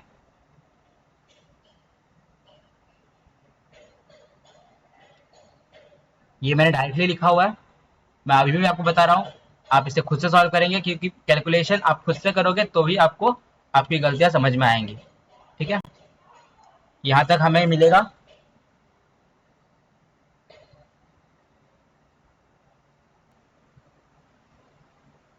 हाँ, तो इतना लिखने के बाद आगे मैं लिखूंगा ओमेगा माइनस वन अपॉन में ओमेगा प्लस वन, इसकी वैल्यू बन जाएगी z माइनस टू अपॉन में z प्लस टू इंटू में 8 माइनस 6i अपॉन में 10। ठीक है, फिर ये omega minus one upon omega plus one, ये बन जाएगी z माइनस टू अपॉन में z प्लस टू इंटू में 4 माइनस थ्री आई अपॉन में 5। अब ये बेसिक है, आपको पता होना चाहिए कैसे आया। मैंने यहाँ से 2 कॉमन निकाल लिया, तो यहाँ से 2 ऊपर कॉमन आएगा और नीचे 2 इंटू फाइव लिखूंगा तो कैंसिल हो जाएगा। ठीक है, सो अब मैं क्रॉस मल्टीप्लाई कर रहा हूँ चीज़ों को दोबारा, ये आ जाएगी ओमेगा माइनस वन, ये आ जाएगी z plus two is equal to omega plus one z minus two, साथ में 4 माइनस थ्री आई, तो ये मेरी बन जाएगी 5 ओमेगा माइनस 5, मैं इसे एक्सपेंड कर रहा हूँ, इंटू में z plus two is equal to omega z minus two omega plus z minus two 4 minus three i. I hope simple calculation है, आपको समझ में आ रही होगी। Then I can write this as 5 omega z, again expand कर रहा हूँ मैं इसको, 10 omega minus 5 z minus 10 is equal to 4 omega z minus three i omega z minus 8 omega plus 6 I omega plus 4 Z minus three I Z minus 8 plus 6 आई। देखिए questions बहुत simple होते हैं, but दिक्कत इसमें ये है कि बहुत लेंदी भी होता है, तो बेसिकली आप प्लस माइनस में गलतियां कर सकते हो। तो जब आप इसको सॉल्व करोगे आपको मिलेगा ओमेगा कॉमन लोगे, z into one plus three iota plus 6 times 3 minus iota upon में, यहाँ पे कुछ नहीं, मैं सबको वहां पे क्रॉस मल्टीप्लाई कर रहा हूँ। ठीक है, इज इक्वल टू 3 टाइम्स में z इंटू में 3 minus iota plus 2 times 1 plus 3 iota. So I hope ये बेसिक कैलकुलेशन इतना आपको आती है। मैं ओमेगा को यहाँ पे आइसोलेट कर रहा हूँ, तो मतलब सारे टर्म नीचे लेके जा रहा हूँ, तो ओमेगा मेरी बन जाएगी 3 times 3 minus iota into z plus 2 times 1 plus 3 iota और अपॉन में 1 plus 3 I plus 6 times 3 minus i. तो अब अगर आप इसे कंपेयर करोगे इस फॉर्म में ना, ए जेड प्लस बी अपॉन में सी जेड प्लस डी आपको इस फॉर्म में मिल चुका है, जो कि हमारा रिक्वायर्ड बाइलिनियर ट्रांसफॉर्मेशन है। सो अगला क्वेश्चन देखते हैं हम।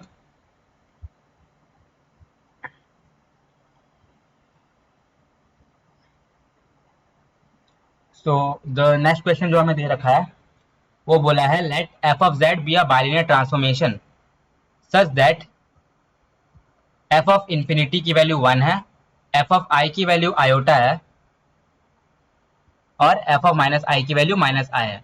तो हमें बोला है इमेज बताओ एक यूनिट डिस्क की under the transformation F of Z जब मॉड जेड की वैल्यू लेस देन 1 होगी। यह कंडीशन हमें दे रखी है और इस बार इसने हमें ये नहीं पूछा कि आप बाइलिनियर ट्रांसफॉर्मेशन निकालो, ये खुद बोल रहा है कि एफ ऑफ जेड जो है बाइलिनियर ट्रांसफॉर्मेशन के फॉर्म में, it is a bilinear transformation. ठीक है, आपको बस इमेज निकालनी है इस ट्रांसफॉर्मेशन की जब मॉड जेड की वैल्यू आपकी लेस देन 1 होगी। तो आइए देखते हैं इसको कैसे सॉल्व करना है। आपको क्या दे रखा था क्वेश्चन में, एफ ऑफ इंफिनिटी की वैल्यू 1 दे रखी थी, एफ ऑफ आई की वैल्यू आपको आई दे रखी थी and f of minus i is equal to minus i दे रखी थी। अब एफ ऑफ, अगर मैं इसको सबको कॉमनली लिख सकता हूँ क्या, ये मेरे सब एफ ऑफ जेड लिखे हुए हैं, तो मेरी जेड वन की वैल्यू में क्या बोल सकता हूँ, जेड वन की वैल्यू मेरी इन्फिनिटी के बराबर है। फिर एफ ऑफ आई मतलब मेरी जेड टू की बराबर आई है एंड मेरी z three f of minus iota जो कि मेरी जेड थ्री है, जेड थ्री की वैल्यू मुझे माइनस आयोटा दे रखी है। ठीक है, तो ये मेरी z one z two z three है। और जब इसका ट्रांसफॉर्मेशन, ठीक है, और जब इसका ट्रांसफॉर्मेशन ले रहा है तो हमें ओमेगा की वैल्यू क्या मिल रही है, omega one is equal to one, omega two की वैल्यू मिल रही है मुझे आयोटा एंड ओमेगा थ्री की वैल्यू मुझे मिल रही है माइनस आयोटा। ठीक है, ये जो अंदर में लिखा हुआ और कुछ नहीं बल्कि जेड है, तो मैं इसको बोल सकता हूँ ये मेरा जेड वन है, ये मेरा जेड टू है, ये मेरा जेड थ्री है।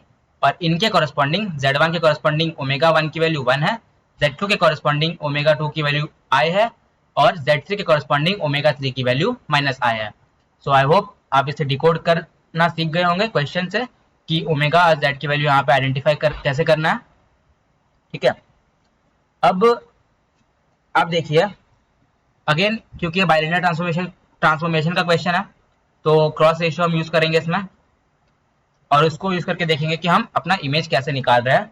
ठीक है, ओमेगा प्लेन में। तो क्रॉस रेशियो मेरा क्या बोलता है, omega minus omega one into omega two minus omega three upon omega one minus omega two into omega three minus omega. This is nothing but equal to z minus z one into में z minus z three upon में z one minus z two और multiplication में z three minus z. ठीक है, तो अब जब इसमें अपने पॉइंट्स सब्स्टिट्यूट करेंगे ऊपर मैंने जो लिखा हुआ है, तो मेरी ओमेगा की वैल्यू तो ओमेगा ही रहेगी, ओमेगा वन मेरा वन का बराबर है, देन मेरी ओमेगा टू मेरी बराबर है, one second,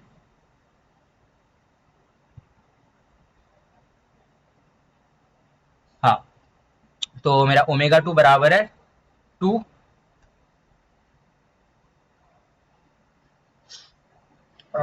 one second, omega two मेरे किसके बराबर है, आई के बराबर है। ठीक है, और मेरा ओमेगा थ्री किसके इक्वल है, माइनस आई के इक्वल है। ठीक है, डिनोमिनेटर में आ जाएगा क्या, minus of one minus iota और आयोटा प्लस वन। हाँ, तो ये लिखा मैंने। अब z हो जाएगा as it is, z one की वैल्यू मुझे क्या दे रखी है, जेड वन की वैल्यू मुझे दे रखी है इन्फिनिटी। ठीक है, अब आप इन्फिनिटी मत लिखना, क्यों पता है आपको मैं, क्योंकि आप जेड माइनस इन्फिनिटी करोगे तो आपको इनडिटर्मिनेंट फॉर्म यहाँ पे ऑकर होते हुए दिखेगा।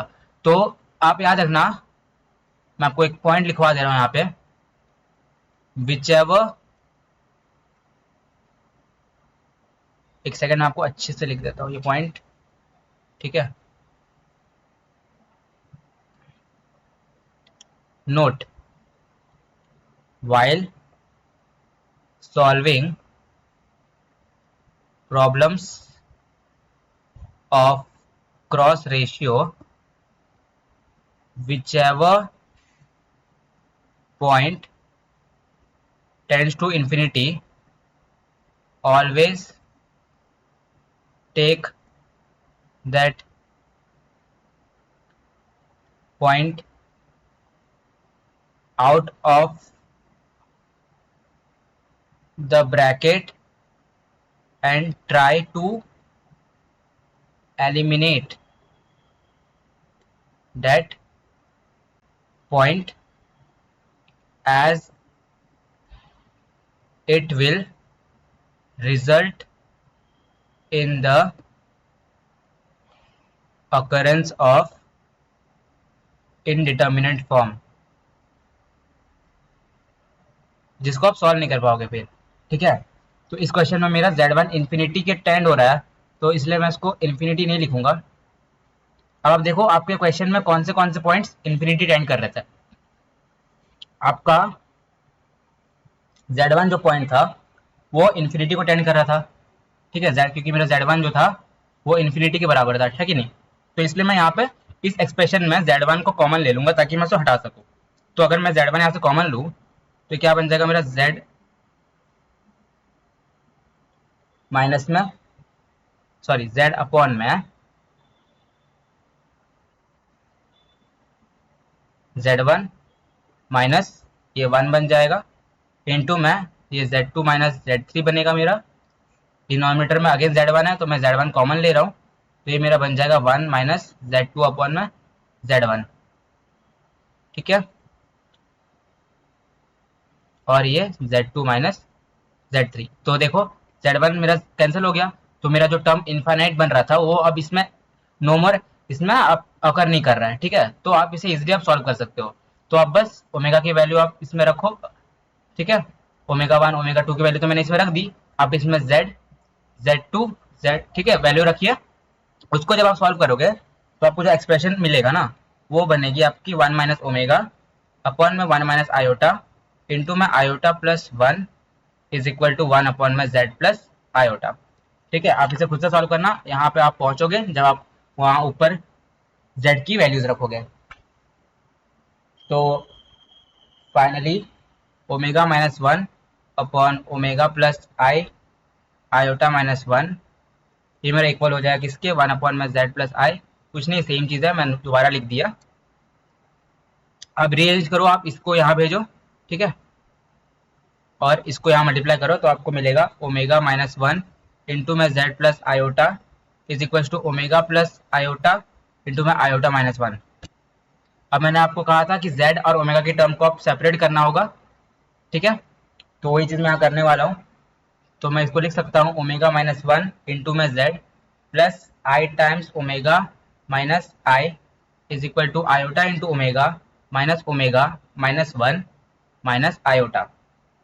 तो आप यहाँ से z को सेपरेट लोगे, आप खुद करोगे ये चीज़, मैं आपको बार बार बोल रहा हूँ क्योंकि आपको आपकी कैलकुलेशन स्ट्रॉन्ग करनी है। ठीक है, तो z की वैल्यू आप जब निकालोगे यहाँ से आएगी वो 1 प्लस ओमेगा अपॉन में 1 माइनस ओमेगा। ठीक है, तो कंडीशन आपको किस में इमेज निकालना था? इमेज निकालने की आपको क्वेश्चन में कुछ कंडीशन दी थी, और वो कंडीशन क्या थी? z mod z less than 1। और इसलिए मैंने यहाँ से z आइसोलेट किया। चाहे तो मैं यहाँ से ओमेगा निकाल सकता था, ठीक है, उससे मेरा बाइलिनियर ट्रांसफॉर्मेशन लेकिन बनता, बट मुझे वो नहीं निकालना है। मुझे ये कंडीशन दी है जहाँ पे z पे कंडीशन लगी हुई है, तो मैंने z की वैल्यू यहाँ से निकाली। तो अब मैं अगर इसका मॉड z लूँ, अगर मैं इसका मॉड लूँ तो इसका मॉड क्या बनेगा? Mod of 1 plus omega upon 1 minus omega, जो कि लेस देन 1 है। अब मुझे पता है ओमेगा किसके इक्वल होता है? ओमेगा मेरा इक्वल होता है u प्लस आई बी के, और ये नीचे 1 माइनस u माइनस आई बी मेरा बन जाएगा इज लेस देन 1। तो अब जब मैं इसको क्रॉस मल्टीप्लाई करूंगा 1 plus u plus i v upon में 1 minus u minus i v. एक सेकेंड, सॉरी मैंने दोबारा से वही चीज़ लिख दी। हाँ, ये बन जाएगी मेरी 1 plus u plus i v is less than mod of 1 minus u minus i v. अब आपको पता है कि एक सेकंड, मैं इसको पहले रियल पार्ट सेपरेट कर लेता हूँ। 1 plus u plus i times v is less than 1 minus u minus i times we.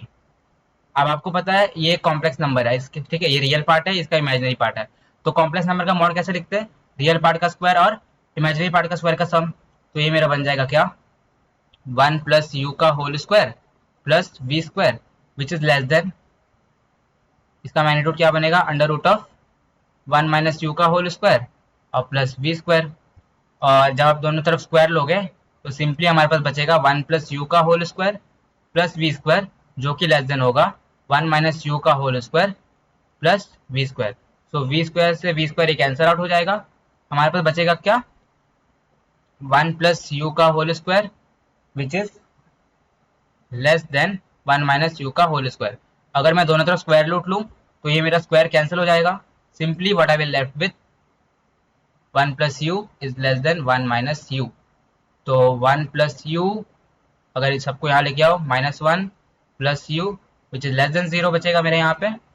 ये 1 और ये 1 तो कैंसिल हो जाएगा, तो 2u लेस देन 0 इम्प्लाइज क्या?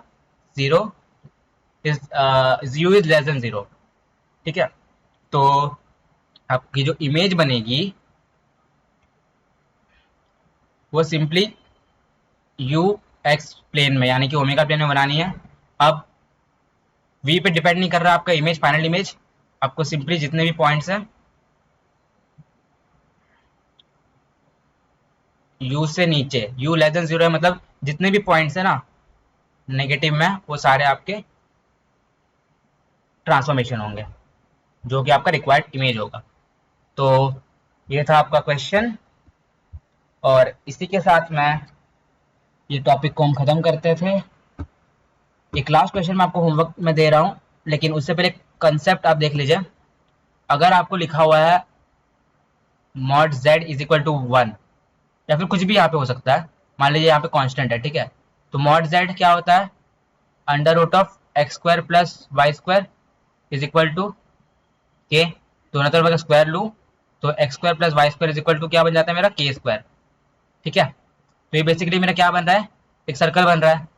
Similarly z minus z not अगर मैं बोल रहा हूँ कुछ जो कि मेरा के बराबर है, ठीक है, तो अगर मैं दोनों तरफ स्क्वायर लूँ तो मैं क्या बन जाएगा? z minus z not is equals to k square. ये भी एक सर्कल का इक्वेशन है। क्यों? आप क्या करोगे?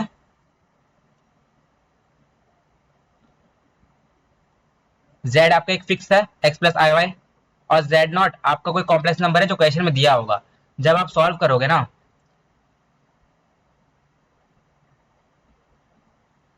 आप दोनों तरफ स्क्वायर लिया, ठीक है, हाँ ठीक है, आप जब स्क्वायर करोगे ना मॉड्यूलस का फाइनल कॉम्प्लेक्स नंबर का, तो एक सर्कल ही बन के आएगा। तो बेसिकली मैं बोल सकता हूँ कि मेरा z minus z not is equal to k is nothing but represents the circle. हमेशा सर्कल रिप्रेजेंट करेगा, ठीक है, हमेशा सर्कल रिप्रेजेंट करेगा। Modulus of z minus z naught will represent a circle always with radius k. और इसका centre क्या बनेगा? सेंटर इसका z नॉट होगा। मान लीजिए आपका z नॉट का वैल्यू आपको देखे रखा है 2 प्लस 3 आयोटा, तो यहाँ पे सेंटर क्या बन जाएगा? 2,3। ठीक है, सिमिलरली आपको z नॉट की वैल्यू अगर देख रखी है 2 माइनस 4 आयोटा, तो मेरा सेंटर क्या बन जाएगा? 2 माइनस 4। ठीक है, तो बेसिकली इसका यूज करके मैं आपको एक क्वेश्चन दे रहा हूँ जिससे वो सॉल्व हो जाएगा। तो ये रहा वो क्वेश्चन, बाइलिनियर ट्रांसफॉर्मेशन। ये देखिए क्वेश्चन में क्या दे रखा है? Show that omega is equal to 2z plus 3 upon में z minus 4 map the circle this into the straight line 4u plus 3। तो आपको ये क्वेश्चन बता रहा है कि मुझे प्रूव करके बताओ कि ये जो मेरी ट्रांसफॉर्मेशन है omega which is equal to 2z plus 3 upon में z माइनस 4, ये एक सर्कल बना रहा है, एक लाइन बना रहा है जब हम इस z प्लेन में जो इक्वेशन दे रखी है सर्कल की, हम इसका बाइलिनियर ट्रांसफॉर्मेशन ले रहे हैं। तो अगर हिंट मैं आपको दे दूं तो सोल्यूशन देखिए आपको क्या दे रखा था? X square plus y square minus 4x is equal to 0। ठीक है, अब आप इसे सॉल्व करोगे। मैंने देखो आपको अगर स्टैंडर्ड फॉर्म ऑफ इक्वेशन पता है सर्कल की, जो कि होती है x माइनस ए का होल स्क्वायर अपॉन में y माइनस बी का whole square is equals to radius का होल स्क्वायर। ठीक है, तो पहले तो मैं इसको स्टैंडर्ड फॉर्म में बनाऊंगा। कैसे बनाऊंगा? ये जो मेरी कोएफिशिएंट है ना x की, उसका मैं हाफ का स्क्वायर ऐड भी करूंगा, सबट्रैक्ट भी करूंगा। कैसे? X square plus y square minus 4x plus two square minus two square is equal to 0। तो ये मैं लिख सकता हूँ y square plus x square minus 4x plus two square is equals to 2 का होल स्क्वायर। तो basically ये चीज़ मेरा क्या बन गया? ये मेरा बन गया x माइनस टू का होल स्क्वायर, है कि नहीं? तो ये बन गया x माइनस टू का होल स्क्वायर। इसको मैं लिख सकता हूँ क्या? y माइनस जीरो का whole square which is equal to 2 square. तो बेसिकली स्टैंडर्ड फॉर्म इक्वेशन में आ गया मेरा। ये आया कि नहीं आया? बिल्कुल। जहाँ सेंटर क्या होता है मेरा? a कॉमा बी होता है। वो किसके बराबर है? 2 कॉमा 0 के। तो मैं क्या इसको कॉम्प्लेक्स फॉर्म में इक्वेशन ऑफ सर्कल नहीं लिख सकता हूँ? क्या बोला था मैंने? कॉम्प्लेक्स फॉर्म में इक्वेशन क्या होती है सर्कल की? z minus z not is equal to k, जहाँ पे के आपका रेडियस है और जेड नॉट आपका सेंटर है। सेंटर कैसे? कॉम्प्लेक्स नंबर आपको दिया रहेगा, मान लीजिए 2 प्लस 3 आई, तो आप बोलोगे सेंटर मेरा 2 कॉमा 3 है। ठीक है, तो क्योंकि यहाँ पे सेंटर मेरा 2 कॉमा 0 है, तो मैं जेड नॉट क्या लिख सकता हूँ? 2 प्लस 0 आयोटा लिख सकता हूँ ना। ये मेरा रियल पार्ट है, ये इमेजिनरी पार्ट होता है। ठीक है, तो मैं इक्वेशन ऑफ अगर सर्कल लिखूँ जो मुझे यहाँ पे ऑब्टेन हुई है, किसके फॉर्म में? कॉम्प्लेक्स फॉर्म में, तो क्या बन के आएगी मेरी? z minus z not. Z not की वैल्यू क्या है?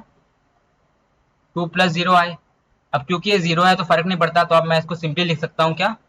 z minus two which is equal to what? यहाँ पे रेडियस आएगा, तो रेडियस मेरा कितना आ रहा है? 2 का स्क्वायर मतलब r का स्क्वायर, तो रेडियस इज 2। तो बेसिकली मुझे यहाँ से मेरा ये इक्वेशन मिला। अब मैंने ये क्यों लिखा है z के फॉर्म में? क्योंकि मुझे दे रखा है ओमेगा का वैल्यू 2z प्लस 3 अपॉन में z माइनस 4। और अगर मैं यहाँ से z सेपरेट कर लूँ, कैसे करूँगा? Omega z minus 4 omega is equal to 2z plus 3। ठीक है, omega z minus 4 omega is equal to 2z plus 3। तो अब यहाँ से आप सेपरेट करोगे, z की वैल्यू अगर आप निकालोगे तो आपको मिलेगी z is equal to 4 omega plus 3 upon में ओमेगा माइनस 2। अब आप इस z को इसमें रख दीजिए। किसमें? इसमें रख दीजिए। ठीक है, तो आपको क्या मिलेगा? 4 ओमेगा प्लस 3 अपॉन में omega minus two is equal to 2। तो आप क्रॉस मल्टीप्लाई करो, बन जाएगा 4 omega plus 3 minus 2 omega plus 4। ठीक है, अपॉन में omega minus two which is equals to 2। अब आप इसको यहाँ लेके जाओ, तो ये क्या बन जाएगा? 4 ओमेगा माइनस 2 ओमेगा, ये बन जाएगा 2 ओमेगा प्लस 4 और which is equals to 2 times omega minus 2। ठीक है, तो जब आप इसमें w की वैल्यू u प्लस आई भी डालोगे, ठीक है, और जब आप सॉल्व करोगे इसको, तो आपको मिलेगी यहाँ से 4u plus 3 is equal to 0, जो कि कुछ नहीं, हमें प्रूफ करने के लिए बोला गया था। ऊपर में हमें ये बोला गया था कि मुझे जो इक्वेशन दी है जेड प्लेन में, कौन सी इक्वेशन? मुझे जो इक्वेशन दी है जेड प्लेन में, आप उसका बाइलिनियर ट्रांसफॉर्मेशन लो। ठीक है, किसका? ये यूज करके ट्रांसफॉर्मेशन लो, क्योंकि ए z plus b upon c Z minus D के फॉर्म में है। तो ऑटोमेटिकली इन्होंने बोला नहीं है कि आप बाइलिनियर ट्रांसफॉर्मेशन लो, बट क्योंकि मेरा omega a z plus b upon c z plus d के फॉर्म में है, तो मैं बोल सकता हूँ कि हाँ, जो हमने लिया है वो बाइलिनियर ट्रांसफॉर्मेशन है। आप इसका ट्रांसफॉर्मेशन लोगे ओमेगा प्लेन में, तो आपको प्रूफ करना था कि मेरी इक्वेशन आ रही है 4u प्लस 3। तो मैंने उसके लिए क्या किया? मैंने इस इक्वेशन को यूज करके कॉम्प्लेक्स फॉर्म में सर्कल की इक्वेशन लिखी। ठीक है, वहां से मुझे z की वैल्यू मिली और इस इक्वेशन से भी मुझे z की वैल्यू मिली। तो मैंने z की वैल्यू इसमें डाल करके मैंने यहाँ से रिलेशन निकाली u और v में। सो आई होप आपको समझ आया होगा। एंड मैं तो इसे होमवर्क क्वेश्चन देने वाला था, बट फ्लो में मैंने आपके लिए सॉल्व भी कर दिया इसे। सो आई होप आपको ये लेक्चर अच्छा लगा होगा। इसी के साथ आपका मॉड्यूल 2 यानी कि कॉन्फॉर्मल मैपिंग और एलिमेंट्री ट्रांसफॉर्मेशन खत्म होता है। और बाकी आप अच्छे अच्छे क्वेश्चन प्रैक्टिस करिए, जैसे बी एस ग्रेवाल किताब हो गई, उसमें अच्छे क्वेश्चन मिलेंगे जिससे आपकी कैट की तैयारी अच्छी हो जाएगी। सो आज के लिए बस इतना ही, मिलते हैं अगले वीडियो में, तब तक के लिए tata bye bye, take care.